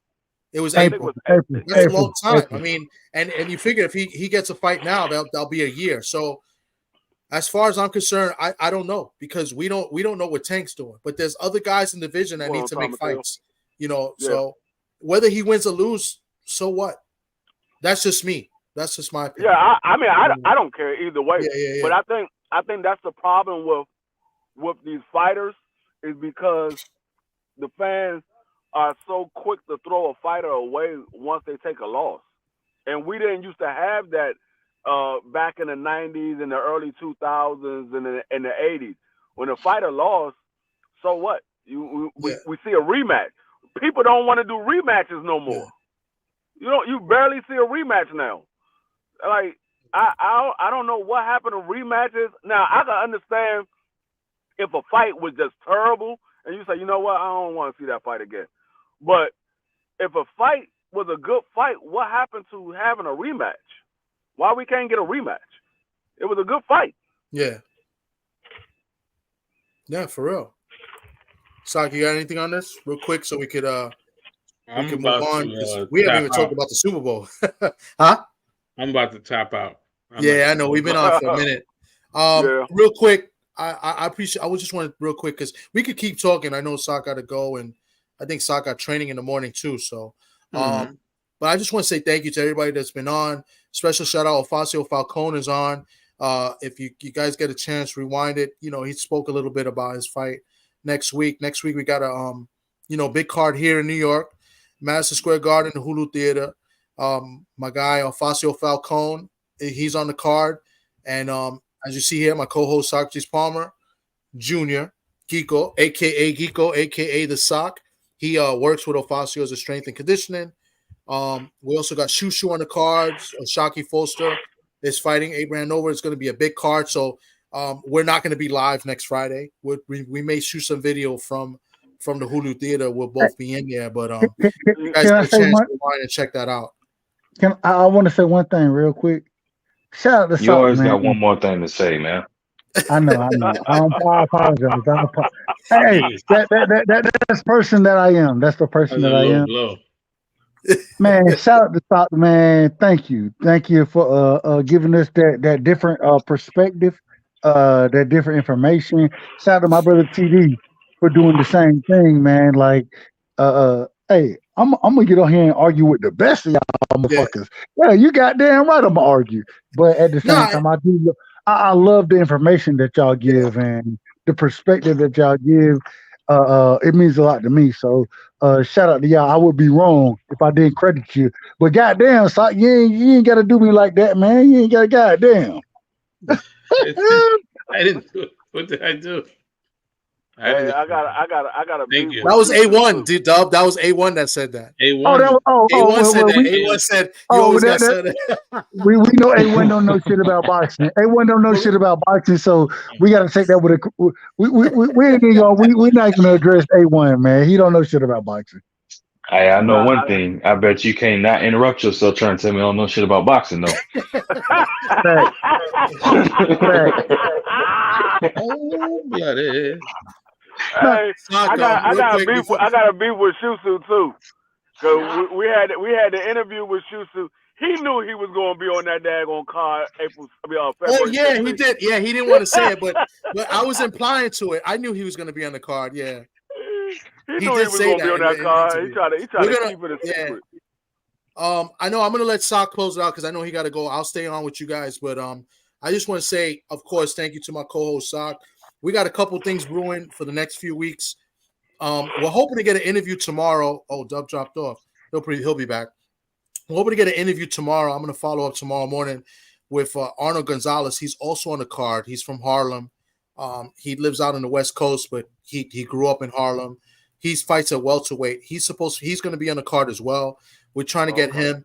We're looking at a few things. Brewing. Sock is okay. I can drop some names or not. I don't drop them. Yeah, we're looking to have Berlanga's trainer Mark Farrat. We're looking at Farrat. I don't know if I'm saying that. We're hoping to have him on. Who is the other guy I was looking? I was looking to have Omar Trinidad is another guy I'm looking to have on. He fought a couple weeks ago. He's out of LA. So we have a couple guys coming up. It's always good to have these fighters on because I like to hear their perspective. We have managers on and coaches hear their perspective. And then of course I love when you guys come on and we could kind of debate and argue, and not argue. We're just speaking, from our opinion. But that's what this show's about. This show's basically to give information from the inside point of view, and then us as fans, our point of view. So we're looking at shoot some video and maybe get some interviews live and in person next Friday as well. Hoping to get Shu Shu in person. I'm sure we could probably get him.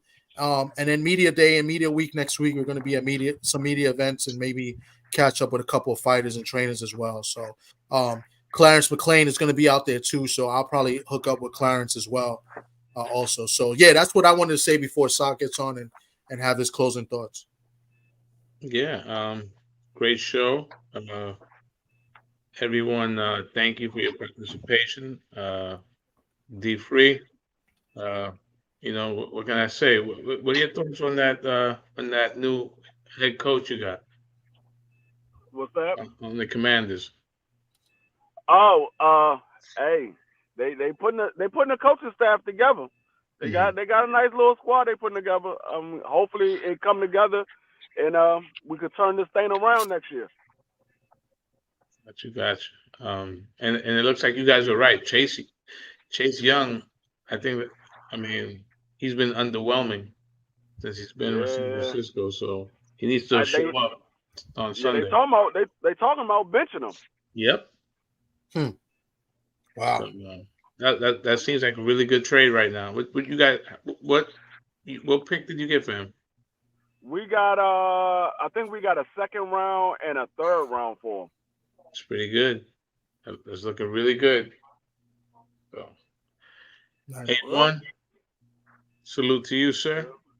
All right. Sock, Super Bowl prediction before you go. Super Bowl prediction. You talk about somebody who is in a bad spot. I knew it. Yeah, I know. A Raider fan. This game's being played on our field. I can't see Mahomes popping champagne on our field. I hate San Francisco. I have my thoughts on them, but I don't want to get you shadow banned or get a couple of strikes, Tom. What's going on, Thomas Hill?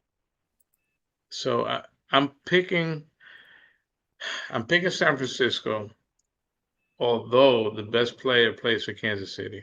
So I think it should be a good game. It's going to be a better game, I think, than when they played in 2019, because I think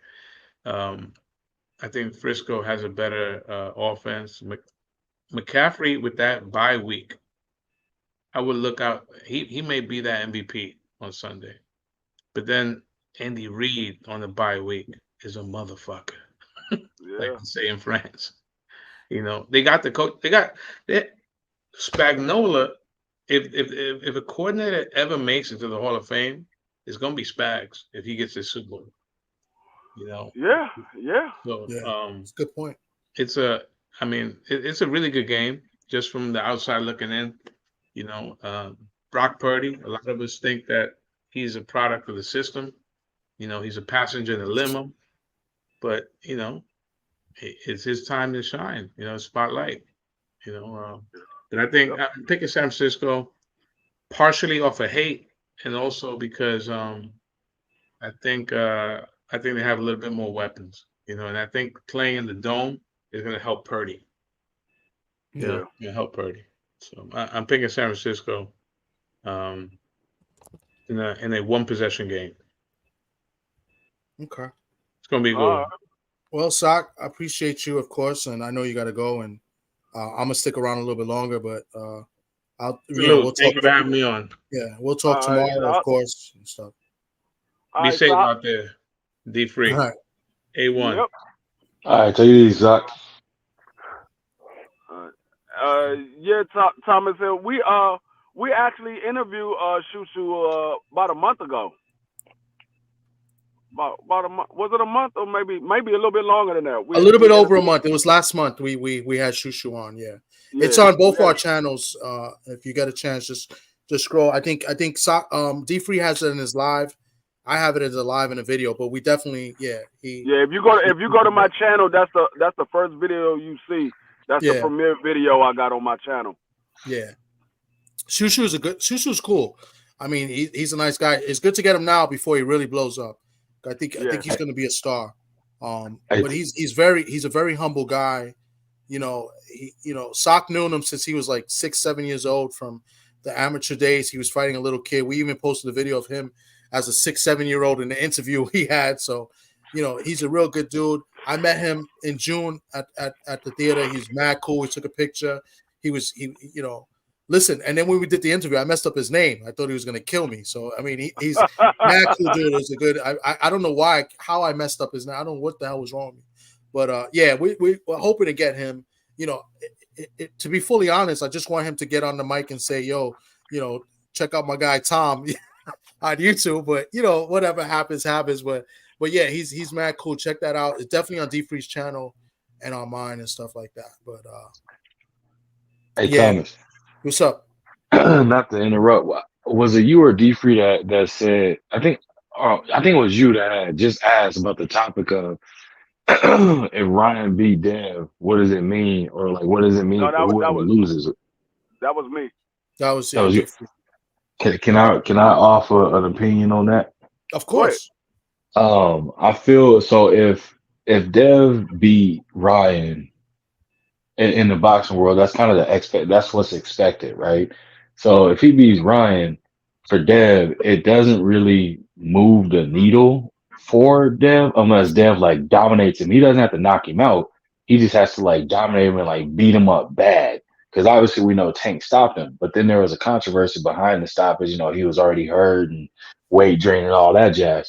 But if Dev beats him up like bad, like and not knock him out, just beat him up bad, then people are gonna say something like, well, look what Dev was able to do over an extended period of time with the fully healthy, a person at 100%, blah blah blah. That's that people are not gonna be able to take that away from Dev. But on the flip side for Ryan, I think it's a win-win situation for him because in his perspective, if he beats Dev, we know that's gonna throw his ego over the mountaintop. It's gonna be the fact that you beat a person that was undisputed, the youngest to ever do it, moved up, became a two-time or a 2-divisional champ, and all this stuff that everybody is saying. He's one of the youngest, one of the young upcoming stars, if not already being a star right now, and one of the names that's big out there. And again, Dev is still young. He can bounce back from that. You know what I mean? But for Ryan, it just kind of boosts his stock. Now, if Ryan loses, from the flip side for Ryan, is that it boosts his resume from a standpoint that he would have the best resume out of both of them. Why? Because he fought Tank and Dev. The two biggest names on his resume would be two of the people that's at the very top in their divisions. And again, from undisputed. So I think for Ryan, it's a win-win situation for him. Obviously, it's more icing on the cake if he win, but if he lose, he's still not gonna walk away from a loser because he fought the best. He literally stepped in there with the best, and the outcome's gonna be the outcome.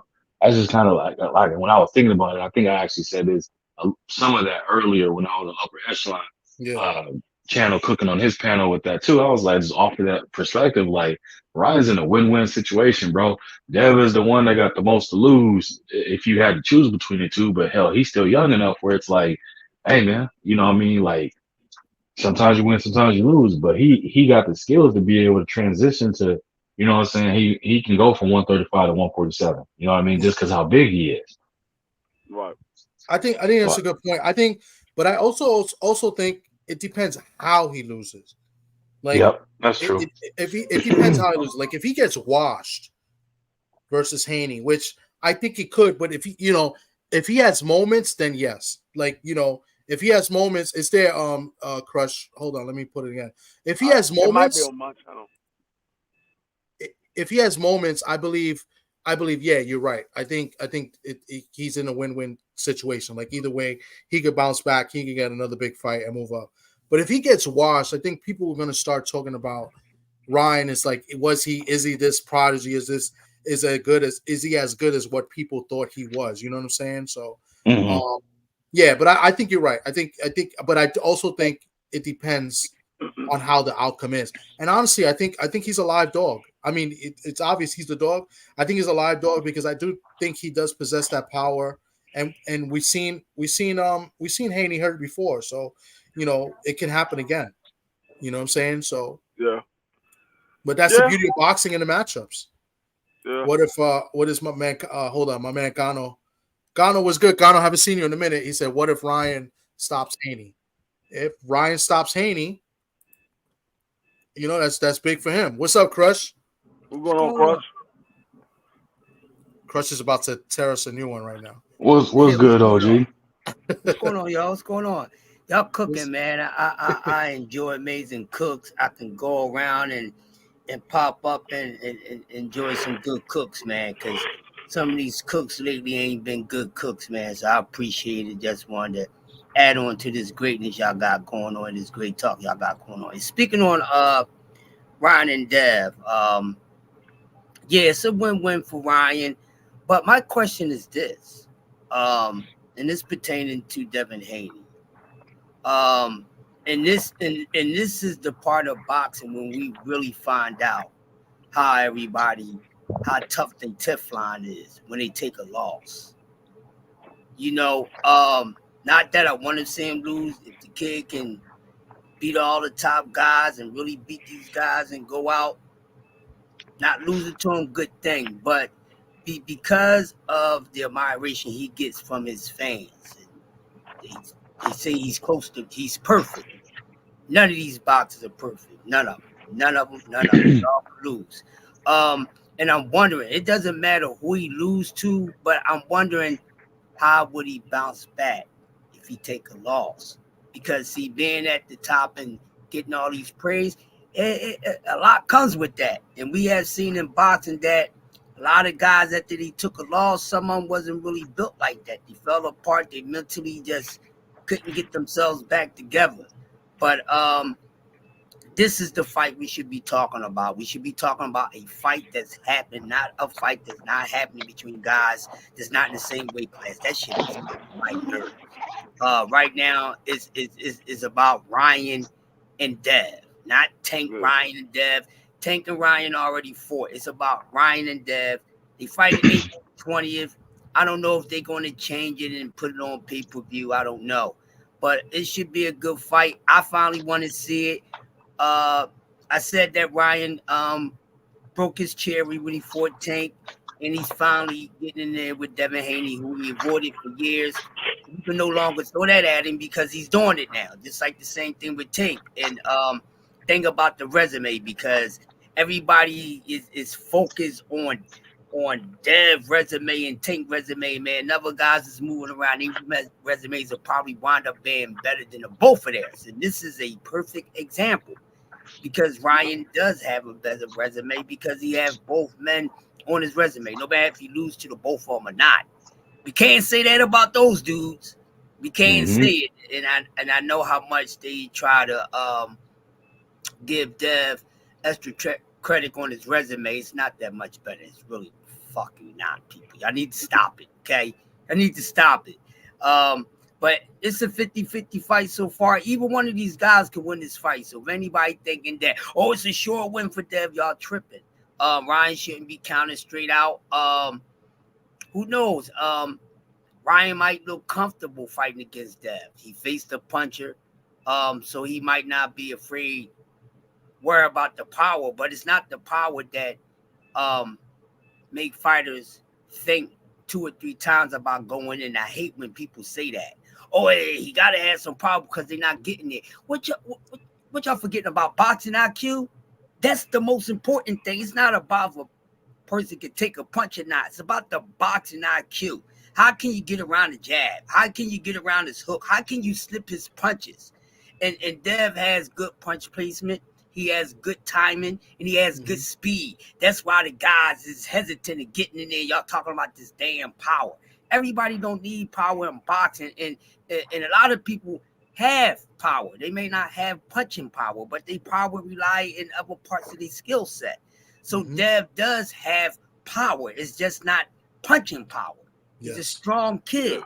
I wish everybody get it straight. They've been running around for months and months and yapping and overcapping and all this nonsense. But I think it's going to be a good fight. Now, I seen the little running that they had.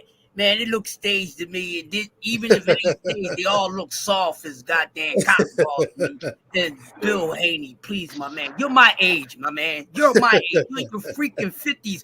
Go sit down, man. Now you want to be jumping at Ryan like y'all was going to jump him. You should have had that energy when Bernard said, let's take a walk to the bathroom, my man. Come on, you listen. Y'all doing too much. y'all feeding this man too much. He be acting a little immature, man. And yeah, I agree. It's funny. It's funny you said that because when I showed Sock before I even put it on this video here, when I because I posted the video here, I told Sock before that, and he says WWE style. So and it pretty much it looked pretty much staged, especially the way. That's why I pointed out the way they were pushing the bodyguards instead of the actual fighters. I thought that was pretty good. But hey, that's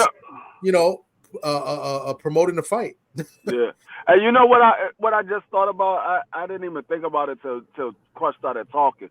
What I just thought about, this is actually the first time that Devin Haney is actually facing somebody who is actually bigger than him. Ryan is bigger than Devin. Yeah. What was Luke Campbell? Huh? Who? My bad. Go ahead, D3. I thought I was on mute. I was saying it out loud. Devin is actually facing somebody who's actually bigger and longer than him, because Ryan is when we saw them face to face in that video, Ryan is taller and he has longer arms. Of course, Devin is the better boxer, but Ryan does have fast hand and he got power. I want to see how Devin actually pairs against somebody who's actually bigger than him, because we never seen that from Devin yet. Yeah. We never seen him fight somebody who's big. We've seen it from some of the other guys. They fought guys that was bigger than them, but we haven't seen that from Devin yet. So this actually, that portion of the fight kind of intrigues me, because what if Devin can't use the jab that he normally would be able to use? That's one of his weapons that he have in a fight, because his jab is not, his arm reach is not long enough to be able to get there and not get hit back, because that's what Devin usually used. He used the jab because he can put the jab out there and the other fighter can't hit him back because he's longer. But now you're in there with somebody who's actually longer than you and who's bigger than you. Now he can touch you when you touch him. Mm-hmm. So what if Ryan throws a left hook when Dev throw that jab? Because that left hook is on the same side that Dev used the jab. Yeah. So now that face is open. Yeah. So that I want to see how Dev, how he adjusts to that, because I never even thought about it till Crush was talking. I was like, oh shit, Ryan is bigger than Devin. Yeah. It's definitely interesting. I think. Sorry, A1. I think obviously Haney's the favorite, but it's intriguing because I brought this up before, the Derek James factor. Like, I mean, he had a bad year if you look at it, like, right? 2023. He's got to be motivated for this fight. I feel like, they're going to study more, and one of the things about Ryan is that people talk about is like his dedication, and does he take it serious or not? Can Derek James keep him focused and come up with a game plan, to defeat Haney? I mean, I think it's intriguing, and I do feel that Ryan has a legitimate shot at beating Haney in this fight. And we got to remember, Ryan got confidence going into this fight because he has beaten Haney in the amateurs. Yeah, he got the best out of the times they fought, right? Yeah. I think they fought 3 times and Ryan won 2 of the 3. So, hey, D3, so I was listening, but my thing cut out, and I thought you had said Ryan ain't fought nobody his size, and I was thinking, wait, wasn't Luke Campbell the same size? So and then when you reset it and said Dev, I'm like, I thought I was on mute because I was like, wait, like, did I just hear? And I was like, oh my god, but yeah, I think Ryan has fought somebody that's been smaller than him, around the same height as him, and obviously, like y'all said, him and Dev got history, so it's like he's very familiar with him, and like you said, he has a comfort level, and I think if they fighting at a weight class where it's kind of doing both of them maybe a little bit more justice or allowing them to be a little bit more comfortable, and then Ryan had already been in there where he done been dropped twice, 3 times. Dropped once against Luke Campbell and then dropped twice against Tank, but stopped. But it's like he done been in there and got clipped on the chin and got up just fine. When he got up when Tank clipped him on the chin, it was like a flash knockdown. He got right back to it. Yeah. So he can take he know how to recover quick and take a punch. Yeah. It's like it's gonna be interesting because I know he's gonna be willing to, I wouldn't say sell out, but he's not gonna be afraid to try and not walk through their punches, but he's not gonna be afraid to go after it. Like he ain't gonna be hesitant to like throw Hey, caution to the But wind or I something. just but thought about it. but I don't know if Dev punches is gonna be, because I mean we all know Devin's the better boxer, but when you facing somebody who is longer than you, you got to be the one to get in the inside now. It's not the other fighter that got to work their way to the inside. You're the one that got to work the way to the inside now. So I don't know if Ryan probably not going to be worried about Devin punches, because Ryan could be on the outside and Dev got to be the one that got to get to the inside. I got to look at the arm reach. I think Ryan's arm reach is longer or the same length as Devin's. But I know he's taller than Devin, but I think it's either longer or the same length. But either way, it's something that Devin's never faced before. Ryan faced that, but Devin's never faced that before. Yeah, this is gonna be a good fight, and I'm gonna be honest with you guys. I'm glad that they fighting at this weight class instead of getting it on at 35, because the weight class is comfortable for both of those guys, because they naturally bigger guys, and they both been, draining themselves. We know most of these fighters does it. It's not nothing out of the ordinary. So seeing these two tall, lengthy young men at a more natural weight, is going to be very, very interesting. This should be a very exciting fight. One thing that I'm worrying about is with Ryan. What he tried, like D3 said, he don't have anything to fear. You see what I'm saying, as far as getting hurt or anything like that. Not saying that he's supposed to take anything for granted that Dev throws at it, because it just take the right punch. You don't necessarily have to have any power behind it. It could be the right punch on the right nerve spot in the area, you can go down. But I'm wondering if he's going to try to more so engage more so of an inside fight, because we know both of these guys are not that's not really these strengths, fighting on the inside. And I'm wondering if the fight gets like that, who would have the better chance on the inside. But it's very interesting to see. So it's pretty much dead even. I think Ryan has a 1 inch advantage over Devin Haney, if I'm not correct. It's no more than an inch. I cheated. I looked it up. It's the other way around. Devin has one inch armor. Yeah, I cheated. I just looked it up while you guys were talking. 71 for Haney and 70 for Ryan. It's pretty much the same. You know what I'm saying? It's pretty much the same. But it's going to be a good one, man. Hopefully they put on an outstanding fight. Hopefully this fight won't be like lackluster, a bit like Tio and Jermaine Ortiz. Don't want to see a main event like that again. And I hope they pump their brakes on putting Tio on the main event. But Ryan and Dev is going to be an exciting fight. I'm up for this fight. It ain't too much I'm up for so far in 24, because we don't really know what's going to go on until it actually happens. Nobody really put out a calendar, because everything happened with Showtime and PBC and everything, so nobody really had the time to put out a full schedule like we all be looking forward to. But this is a fight that I'm looking forward to. I'm excited for this fight, man. It should be a good one. May the best man win. What they should do afterwards is worry about who's the next best thing at 140. Just my honest opinion. Yeah, I think Devin might have the advantage on the inside. I don't think Ryan really has an inside game. Like, Devin doesn't really have an inside game neither, but I think his inside game is better. Is it a little better? Yeah, Ryan. I was thinking that, D3. Yeah, I think his inside game is better than Ryan's. Both of them are not that good in the inside, but I think Devin, because Devin has more of a variety of punches, I think Devin can shorten up his punches better than Ryan can. Okay. I think Ryan mainly relies on the hook. He don't really have an inside game. He really relies on the hook. He needs space for his shots. Right. What's up, Ak? What's up, Ak?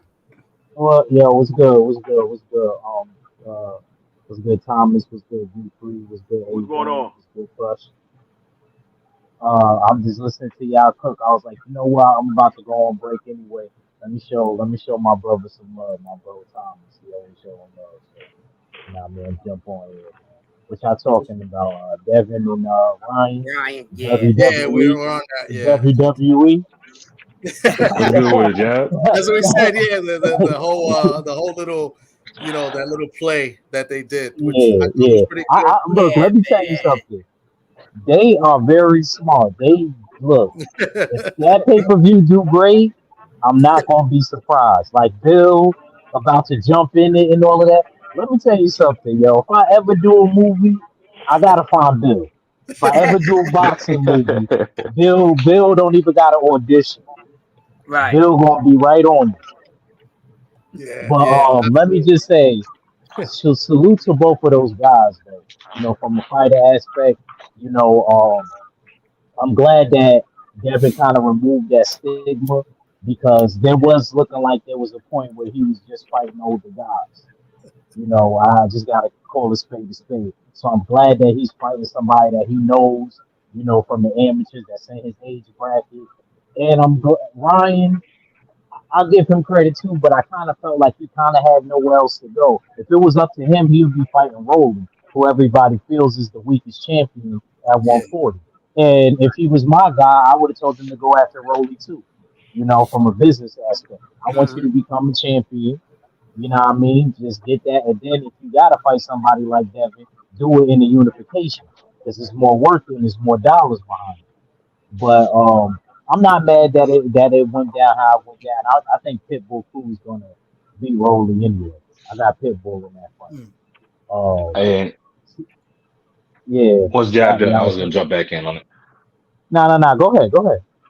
I was just say salute to you, bro. I know it's been a minute since I done been on the panel or seen you around. It sound like you've been busy. I was gonna say I alluded to the same thing, saying like for Ryan, bro, like it literally kind of well, I can say I was gonna say damn near it pretty much eliminates the stigma he had before, where it was like he was full of cap, and you know what I mean. Remember how he used to just be all talk, come up with excuses, this, that, and the third. So when he said like, "Nah, I'm back and I'm taking boxing serious and I'm pursuing the best fights I possibly can," like I can honestly say like, dude, a man of his word, because he done within 2 years he done made like the best fights in the past 2 years more than anybody. You know what I mean? Like he made it, he fought Tank. Now he about to fight Dev in Yeah. less than a 12-month time frame. It was like that's insane. That's enough for me to say, okay, I take back on some of what I said. I got a newfound respect for the fact that you dedicated yourself to it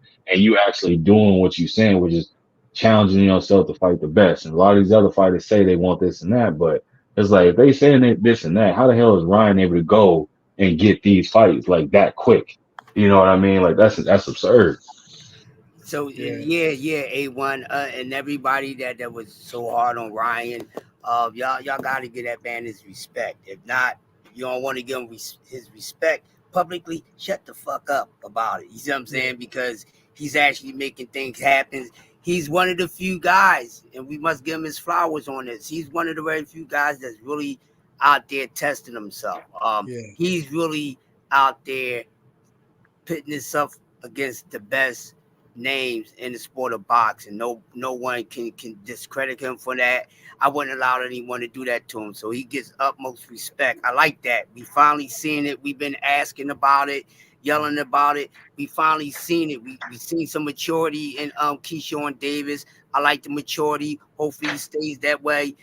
So we starting to see something a little different. And I think Ryan had to sit back and think about it. Like, dude, Yeah. you got something going on. You might well go ahead, 10 toes down, man, and make the best of it because he really shouldn't be afraid. He's good. And he can beat some of these guys. You know what I mean? So we should see. We should see. Yeah. I I think didn't I think say the which problem, guys he can beat. I just said some of yeah, these guys. Yeah. I think my If you number one think problem with Ryan is I think he's sensitive. I think he takes a lot of what people say seriously. Like yeah. he has all these Twitter followers or Instagram followers, whatever it is. I think he takes a lot of it seriously. I think he really reads into what people talk about him. I mean, I know he's tried to make the fight. He made the fight with Tank, but he also made some excuses, and those were bad decisions that he made. I mean, he should have never agreed to whatever catch weight or whatever stipulations they had. That's on him. I know he tried to make the fight. You know, that's an excuse at the end of the day, and I think that Ryan, it's how do I say this? That Ryan is kind of, damn, I can't find the right word, but it's something about that Ryan that I don't trust, right? Because I think he reads into what people are saying, and I don't know if he takes his craft as serious. You know what I'm saying? Like maybe now he's got this fight, and I think after this one loss, you know, and with Derek James coming off the year he had, I think he has no choice but to take it seriously. But you know, is he? You know, I see in the chat, J.A. Dixon brought up a good point. Is he going to pull out this fight? You know what I'm saying? Is he gonna go through with this fight? I think that's a good legitimate question. You know what I'm saying? I don't think so. Think so, Thomas. The reason why I say that is you gotta understand how Ryan feels. He don't watch, and I'm not counting Tank because Tank is their elder. I'm talking about Dev and Shakur. They 2-3-time champions over. He's like the kid that grew up on my block that everybody had the PlayStation 2, and then he got it late. He got it like 2-3 years after. He's that guy. So imagine you seeing your contemporaries becoming 2 division, 3 division world champions, and his name was mentioned in the 4 Kings, and you just got to sit back and watch these dudes become champions 2 times, 3 times over, and look how he's feeling. He's gonna try his hardest in my mind to really try to win this fight against Dad. Yeah, Especially after that loss with Tank. Yeah, he hanging his hat on that paycheck. I don't think he pulls out because at this point, really neither one of those fighters had nowhere to go. Like Dev, he was either going to fight Ryan Garcia or he was going to fight Sandor Martin. He had those 2 fights on the table. That was it. He didn't have no other fight on the table. It was either Sandor Martin or it was Ryan Garcia. Ryan Garcia, all he had was Devin. He pulled out the fight Rolly, but that fight got pulled from him. So he ain't had nothing but to go back to Dev. So I don't think neither one of these guys pull out because I don't think they have anything else. This is the biggest fight between the both of them that they can make. But the one thing I will give Ryan credit for, out of the original 4 Kings, like people had them, Ryan is the only one that fought 2 of them when he get in the ring with Dev. He's the only one that fought 2 of them. Yep. Now Tank fought 1 of them, but Ryan will be the only one that fought 2 of them. That's a good point. Yeah. I mean, you got to give him credit for that because a part of the original 4 Kings, it was Devin, Tank, Ryan, and Tio. Now, Ryan already been in there with Tank. Now he's about to get in there with Devin, so he will be the only one that has fought 2 of them. Hey, and just to also piggyback off what Jab was saying too, I think a lot of it is how you were saying how his contemporaries counterparts is a lot of them is saying, you know, they multi-division champions and stuff like that. I think Ryan's only rebuttal to it is y'all can be all these, but you can't spend them divisional champs. I made this amount of money with tanking, and so I think that's the only thing he kind of dangle in front of them, like, so they kind of need each other. The same thing I said when I was talking, like I was, having a conversation with KO on a different platform or channel, and I was just telling him the same thing. I was like, Tank done did everything from when it comes to a pay-per-view and money standpoint, so you can't take that away from him, but from an accolade standpoint, I got to see him have that fight. That's like that fight for him. Like everybody in their career had that fight where it's like, okay, your level of competition, you fighting against somebody that they saying arguably is on the same level as you. It's a 50-50 fight or something of that nature. Somebody that's going to truly test you and see if you really have all the tools in the toolbox or they going to make you use more of it. I was like, Tankin did everything on side A. Now we need to see on side B for him to get that accolades perspective because we know he the money man. So it's like, what else can you do? Obviously they go hand in hand, but we want to see him fight the best. And the same thing goes with kind of every other fighter. It's like at some point, people are going to be saying the same thing, damn near probably pretty soon. Abdullah, Abdullah Mason. They're gonna be saying the same thing because you can clearly see he head and shoulders above like every other prospect that's in that same. So people gonna say, hey, we gotta start seeing, a different. They're gonna start clamoring for Morris, and we need a higher level of competition to see is he truly like that, or is it just there's a gap and discrepancy as far as the competition he's fighting because we're throwing him in there with guys that we know he should get out of there, but it's allowing him to work on things on national TV. It's gonna happen sooner than a lot of people think because we see the talent, we see everything that's there, and it's just like in the case of Ryan and Deb, bro, it's like it's different, man. When you look at certain things, that people gonna pick apart of it, but they not gonna sit back and like look at the fact that this has the potential to be a really damn good fight because you got questions that's going to be answered that night on both sides. Yeah. Well, Mason, like Angel Diaz said, he's 19, so we got a couple more years. But I mean, he looks like he has the goods already, which is great. I mean, Mason is obvious. Abdullah Mason is the future. I mean, he's a monster, and he's only 19 years old. So let's see how Top Rank is known for, matchmaking well and kind of putting it, their fighters in a better, in good situations. So let's see what they do with Abdullah. I don't think you need to matchmake him well. I think he's ready for just I about think so anybody. too. Yeah, I agree, D3. I agree. I agree. I'm just saying what I think what Top Rank is going to do. But absolutely. Oh yeah. Yeah, I think. I mean, they need to put him in there with some stiffer competition because the guys that they put him in there with, they got some experience, mileage.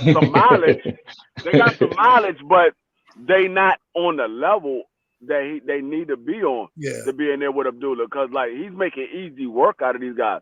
Like this man got 12 fights, only 2 of them went the distance. Yeah. And he just started fighting 8-round fights.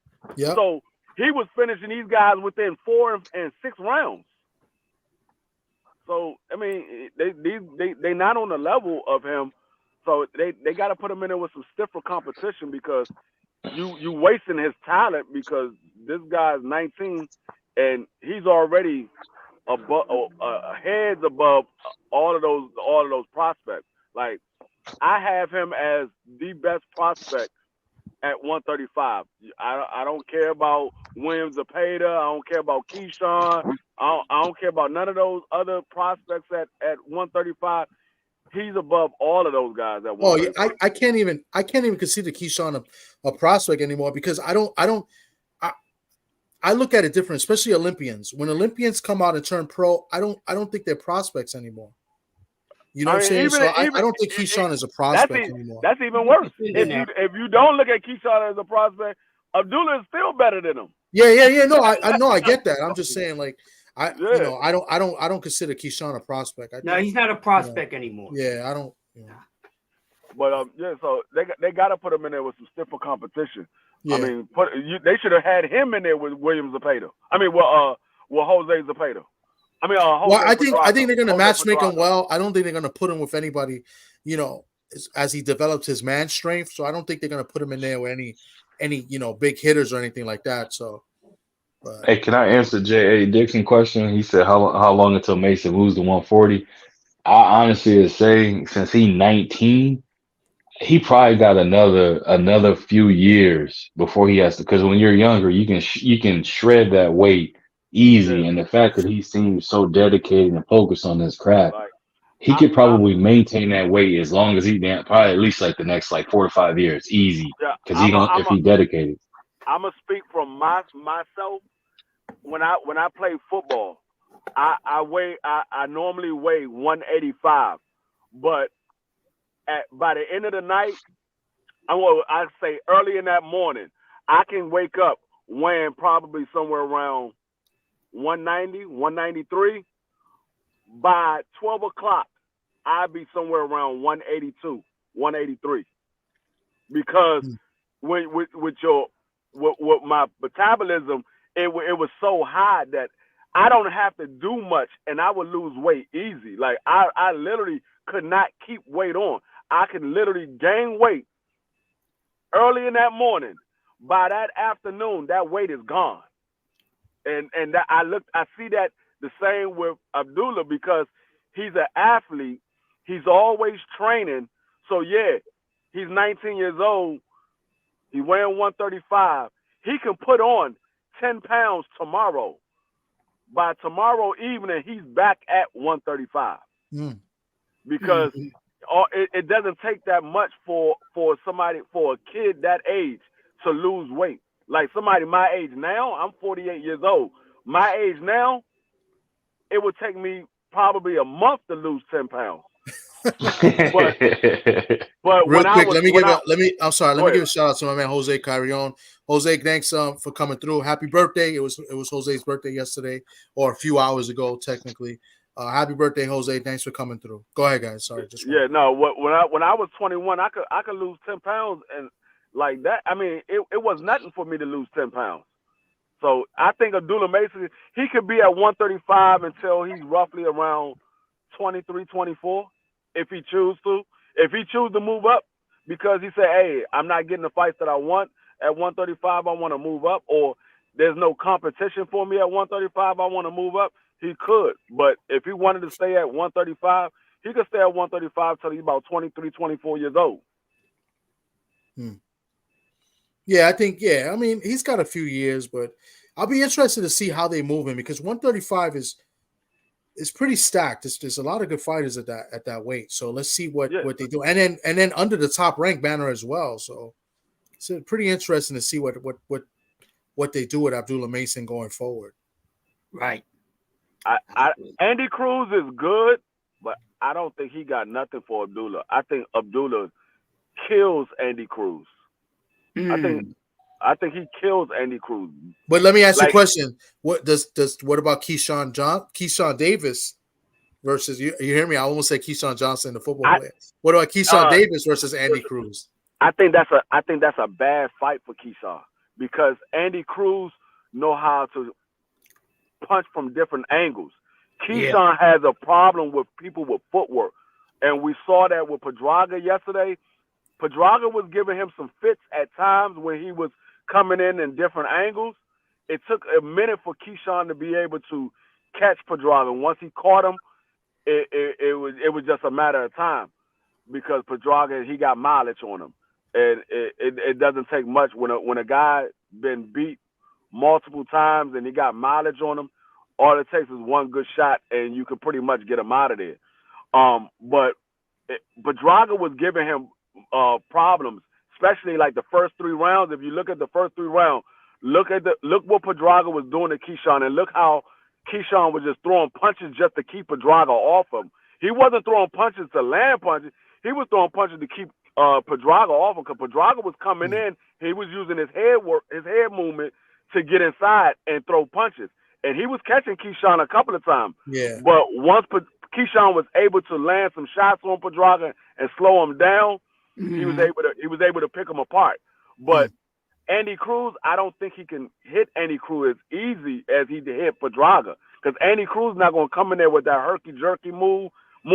He's going to come in there with literally movement. Like, you literally going to have to turn and reset when you fighting Andy Cruz. It's not the same as fighting Pedraga. And I think that gives Keyshawn fits. Somebody that has the footwork that Andy Cruz has. I wouldn't be surprised if we see Andy Cruz in a big fight within the next year, only because he's 28 years old. So I wouldn't be surprised. And he's been in the amateurs for a long time as well. And he has that Cuban pedigree. What sanctioning body was that belt that he got? I can't remember what sanctioning body that was. I don't know. I mean, it one of those continental joints. I think it's like a regional belt, right? That's what they do with those continental joints. It's like regional. Y'all see they're fast tracking him too right now too. You see they're fast tracking him. Isn't he already fighting like 10 rounders or something like that? Yeah, his first fight was a 10-rounder. His first fight was a 10-rounder. Yeah, I mean he's been an amateur for a long time. He's 28, so and he's they're trying to make him. They're trying to make him like David Morrell. Like, they're gonna move him. They're gonna try to move him quick And because like I said, he's a gold medalist, right? And he's Olympian and a Cuban pedigree. So I think I can see him in a big fight within the next year. Yeah, he's gonna fight for interim belt or a championship within the next year or two. Yeah. He's gonna have Gano said he's gonna IBF. he's gonna probably have about 5 fights, and he's gonna be fighting for an interim or a championship with 5 fights. Yeah, Canito says IBF international belt. Yes, Okay, with the IBF. Yeah. So yeah, he'll probably be fighting. So that means he's in a sanctioning body with Loma and Cambosis. Yeah, Loma and Cambosis. So I could see him getting a fight with Cambosis within the next couple of months. You took the word right out of my goddamn mouth, man. I was about to say I can see them feeding Cambosis to him. Yeah, I could see him getting a fight with Cambosis within the next couple of months. Unless Cambosis can pull off the upset, which I don't see happening. Man, hell no. I don't see Cambosis pulling off the upset either.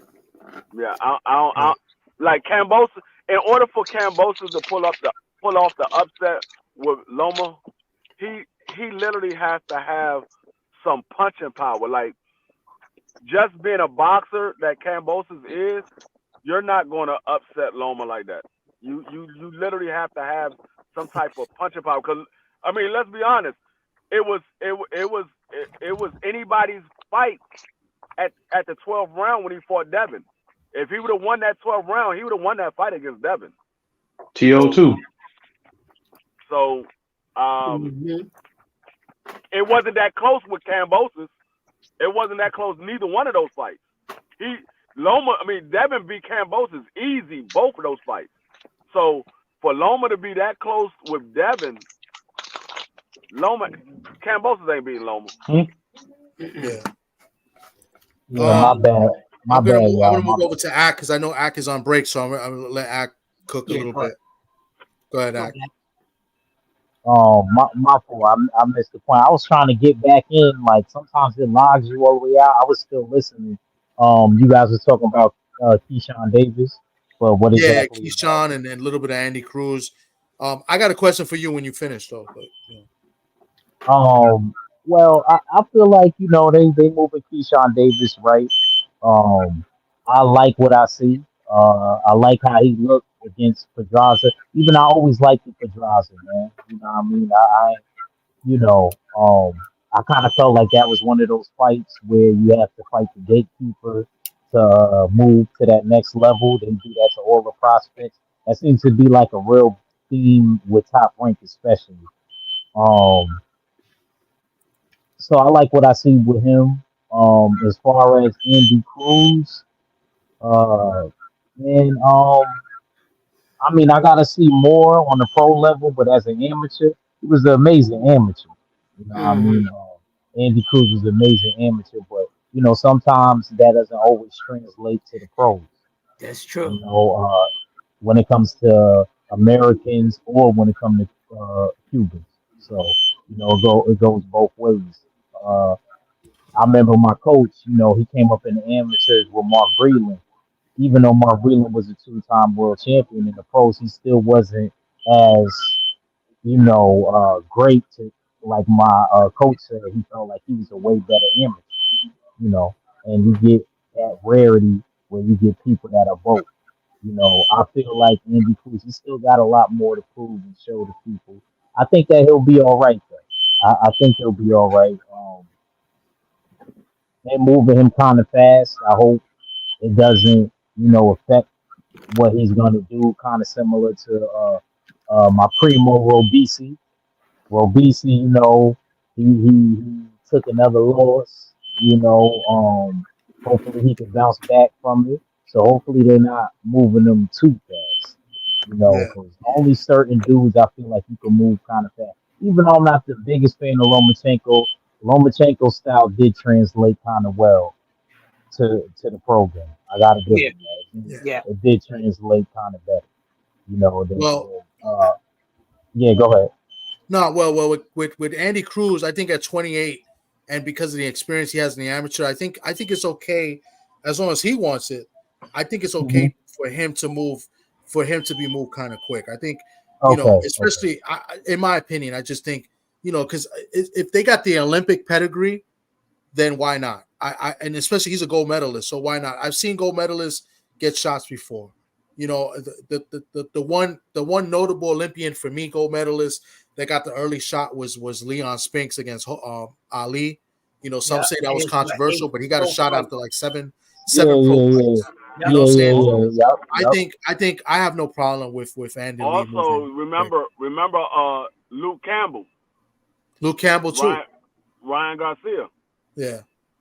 So I have no issue with that. Luke Campbell was around for a while as well, and he fought some good names. So yeah, he's around for a while. Yeah. Yeah. So and then my question to you, Ak, what gym do you train out of? Do you train out in Harlem? Ak? I don't know.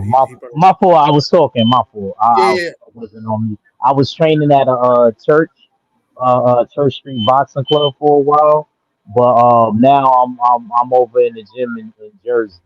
Okay, all right. I was gonna ask to see if you was at Mendez, if you know about No, Mendez. no, not Mendez, but I know about Mendez.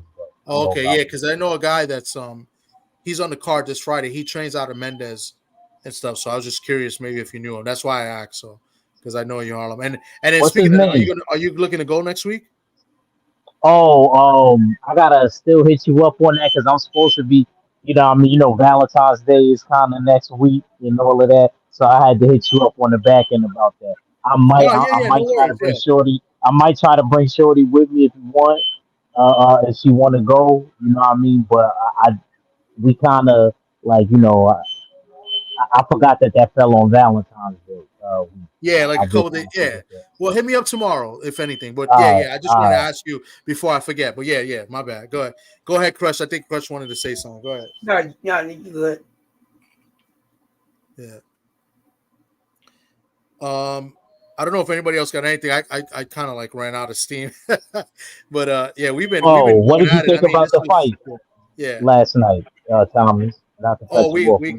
We spoke about that. I thought that was, a lot of us kind of felt the same way. A couple people had it a draw, and then other people had it for Jermaine Ortiz in a boring fight. I personally had it for Jermaine Ortiz. I had it 8 rounds to 4 for Ortiz. Okay. I thought he edged it too myself.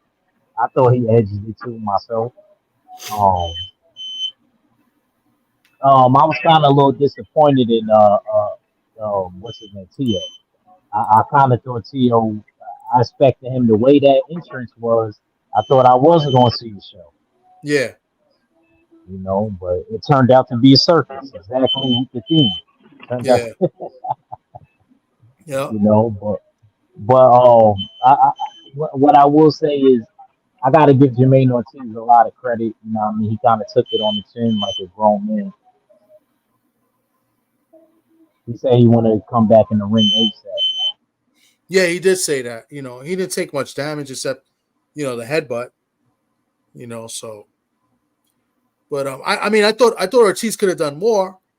I thought he had opportunities to done more. I brought this up earlier also. He could have thrown the straight right. The straight left hand was there for him, not the right. The straight left was there, like on the counter. It was there the whole night, and he didn't really throw it as much. And when he did throw it, he landed. So I thought, and then I thought he was a bigger guy. So I don't know why he was really that much, on the back foot. But he had a game plan. I think Tio was stronger, Thomas. So I think he knew that. Tio seemed more athletic. He looked like the better boxer, but Tio seemed like the more athletic. Yeah. You know what I mean? So I kind of seen that. Yeah. But I did think he won. You know what I mean? He boxed the shit out of Tio. Man. Yeah, I thought so too. I just thought Ortiz could have done a little bit more and made it, very, hands down that he won the fight. But, that's still live and you learn. I don't agree with it, but we'll see what happens going forward. I just wonder what Tio's going to do next. So. Probably hold on to that belt as long as he can. Yeah, of course. Yeah. I mean, the best thing I would want to see is Matias maybe working out a deal with Top Rank, which doesn't look like it's going to happen. But it looks like that's in a perfect world, Thomas. Yeah. In a perfect world, that's exactly who I would want him to fight. Of course, because he had a lot to say about Puerto Rican fighters. Yeah. So why don't you go fight that dude? Yeah. But I promise you. Look, let me tell you, as long as Matias gets his hands on him, that's all I can. It would be beautiful if I was in New York. But as long as Matias can get his hands on him, and then we can really see where you are. Yeah. Because one thing about Matias is, and God forbid, you may either die or you're gonna be in the hospital. You're gonna be in the hospital. Yeah. You go one or the other with Matias. You know what I mean? So I don't think T.O. want that. I don't think a lot of dudes don't want that. Yeah. A lot of dudes don't want that. Real quick, let me just read this because I want to ask Gano a question. Gano says Top Rank is going to get T.O. an opponent he can look good against to get his stock back up. But who, Gano? Who are they going to get that's respectable, that is going to, capture the intrigue of fans to watch? I mean, Ortiz, it's not a big name, but people were intrigued in the fight because of what Ortiz did with Loma. So people were intrigued. I mean, who can Top Rank get?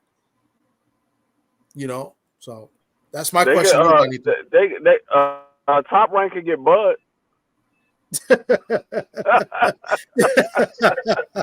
Tio's not gonna fight Bud because he already said a catch weight. He didn't even want. He said catch weight. So that's not listen. I would love that fight too. I forgot about that one. I would love that fight. Because Tio had a lot to say about Terence Crawford. But I just think that he's just using it kind of like Terence Crawford said on Twitter, just to say, clout chase. He ain't serious. That's a good point, Jay Dixon. I think rematch Sandor. Come out and say, you know what? You guys don't think I can fight a guy like, a guy that could box and move around? Give me Sandor again. Let's make that happen.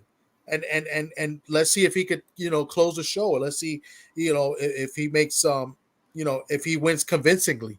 Because the last fight when he fought Sandor, a lot of people thought Sandor won, including myself. So that's I thought Sandor won too. I thought it should have been, truthfully, Thomas, if we really want to get technical, Tio shouldn't even be a 2-division world champion. It should have been Sandor Martin versus Jack Catterall. Yeah, why not? I thought Josh Taylor lost that fight with Catterall, and I thought Tio lost against Sandor Martin. So I thought it should have been them two, and then if them two, Josh Taylor and Tio, would have fought, they could have fought the winner of that. Yeah.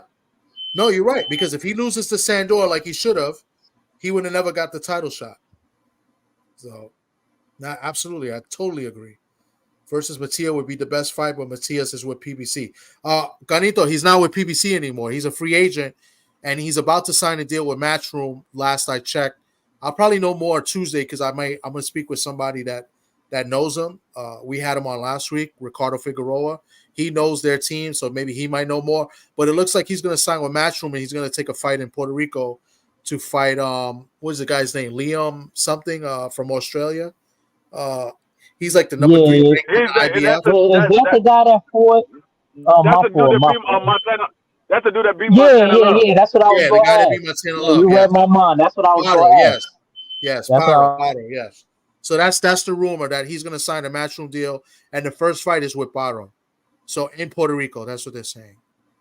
So my money's on that dude. Amparo? You're a jerk. You try to troll me? You trolling me? He can fight. He can fight. Yeah, he can. I'm with G3 on that. He showed me a lot. He started off a little slow, but it was a slow build to Montana Love's downfall. Because I was like, wait, hold on, what's going on here now? He just started getting busy. Hey, don't be surprised if he upset Matias, because Matias been beat before. So don't be surprised if he upset him, because he can fight. Well, if it's in Puerto Rico, I don't think he'll win a decision in Puerto Rico, depending on how the fight plays out. We know Matia's defense is Shoot, his let's go to base. that fight. Let's go to that fight, Tom. Let's go to Puerto Rico. Shoot, Yeah. I tell you, I want to go what, back. Thomas, I had a good time. he didn't have to worry about the judges when he fought Montana, so maybe he might not have to worry about the judges. Yeah. We'll see. Montana I mean, Love. He ain't go to a decision. He stopped him. Yeah. But I also heard that his hands are not completely healed yet. So I'll probably find out more about that as well. That they were working on his hands that was last week. So I don't know how his hands are. So you talking about Matias? Matias. Yeah. Matias? Oh, okay. Yeah. I got a question for y'all. Who the hell is Ismael Barroso gonna fight next? Well, Jay Dixon says he could fight. That's a good fight. That's a good fight matchup wise for Tio. Oh, he said that in the chat. No, Jay Dixon saying that he could fight Barbosa. Oh, so as you asked the question, this is his answer. This is his answer. I'm gonna tell you like this: that fight, Tio can win. He can win that fight, but Tio can also get stopped in that fight. That would be great. I would. They say, Rolly said he hits hard. Rolly admitted that. He said Barroso hit hard. That's what Ohio Davey said too. You saw the look on his face when he got Yeah, that's a fact. That's a fact. As soon as he got clipped, his eyes started looking crazy. Like, what the hell? I mean, if Tio try to bum rush Barrosa hit him with one of them daggone old man hooks. It's gonna be a good night, Tio. Canito, I don't know about that because when he fought Josh Taylor didn't fight in almost like 2 years, and the fight before, Josh Taylor looked bad against Catterall. He should have lost that fight. He got dropped. He should have lost. He got dropped. So I don't know about the danger part. I don't know about that. Yeah. What's up, D-Man Jr.? D-Man Jr., what it does, what it do, what it does. What the hell kind of shit is that? Yeah, I was gonna say, who the fuck say what it does? What it does. D-Man Jr., he sleep. That's what it is. He sleep. Well, he's on West Coast time. He's in the West Coast, so he's earlier than us. It's 2:43 here, so it's what 11:43 for him. 11:41. Nah, I got it. It's a 3-hour difference. Yeah. A1 is in the West Coast. He in Cali. Yeah, so y'all in the D-Man and him in the same time. No, I'm in Midwest right now. Well, until Tuesday. Oh, okay. Oh, so you an hour behind. You on Central Time, so it's 1:42 where you at. Yep, Central Time with no kids, man. A1 is he worldwide. said Central Time with no kids. That's why I'm up on this live cooking with y'all, man. Otherwise, you ain't got no kids. I'm at work all night, and at 7:00 in the morning, I got to get all my grandkids, all of them. You tripping? Until 5:00 tomorrow afternoon. Talking about no sleep. D3, how many grandkids you got? How many grandkids you got? We got 7 and got one on the way. Oh, Jesus. God bless. God bless. Yeah. I don't think. None of them are my biological grandkids. These are my stepkids. But I've been there. Okay. Yeah, that's what I was about to say. But they're gonna always look at you as their grandpa. I'm gonna tell you something. I'm pop up to all of them. Like I was there when all of them was born. I was at the hospital and all that when all of them was born. My biological kids, I only got 2. Well, technically 3 now. That's old enough to have kids. My other 2 kids, they not old enough yet. But I got 3 that's technically old enough to have kids now, but none of them got kids. My daughter, she better not have no damn child until she get married. She just turned 18. She just turned 18 4 days after my birthday. Her birthday 4 days after mine. So she just turned 18. I said, you grown now, but that still means you can't have no kids till you get married. And she said, I'm not having no kids. I hear that. No, I hear that. I feel you. I hear that. Yeah, my kids, my daughter just went to sleep. My daughter's 17. She's about to graduate high school, and then my son is 18. But yeah, but what I wanted to mention before that was, as long as I've known D Free here in the U2 streets, I don't think he's ever slept, ever. I think he's been awake for the last 3-4 years. I think he's a vampire. Nah, see what it is. I sleep during the day. Like, even though I'm on the live with people, like I be in the chat, I say what's up, and then I take a nap, and then I wake back up, and y'all still be live, and I just start chatting again. I sleep during the day because my wife work at night, and I'm usually at work with her. So when she works, I'm at work. And then we both get off in the morning. So normally during the day, I get my sleep during the day. But like somebody like if Tia come on live, I know Tia gonna be live for like 6-7 hours. So I come in the chat and say what's up, and then I doze off and wake up and he still be live. And I just pick back up with the conversation. But at night, I don't sleep at night. Hey, look, D-Man talking about some he at work right now. I'm a hater. Hey, you better get your ass off that phone and get fired stealing boxes.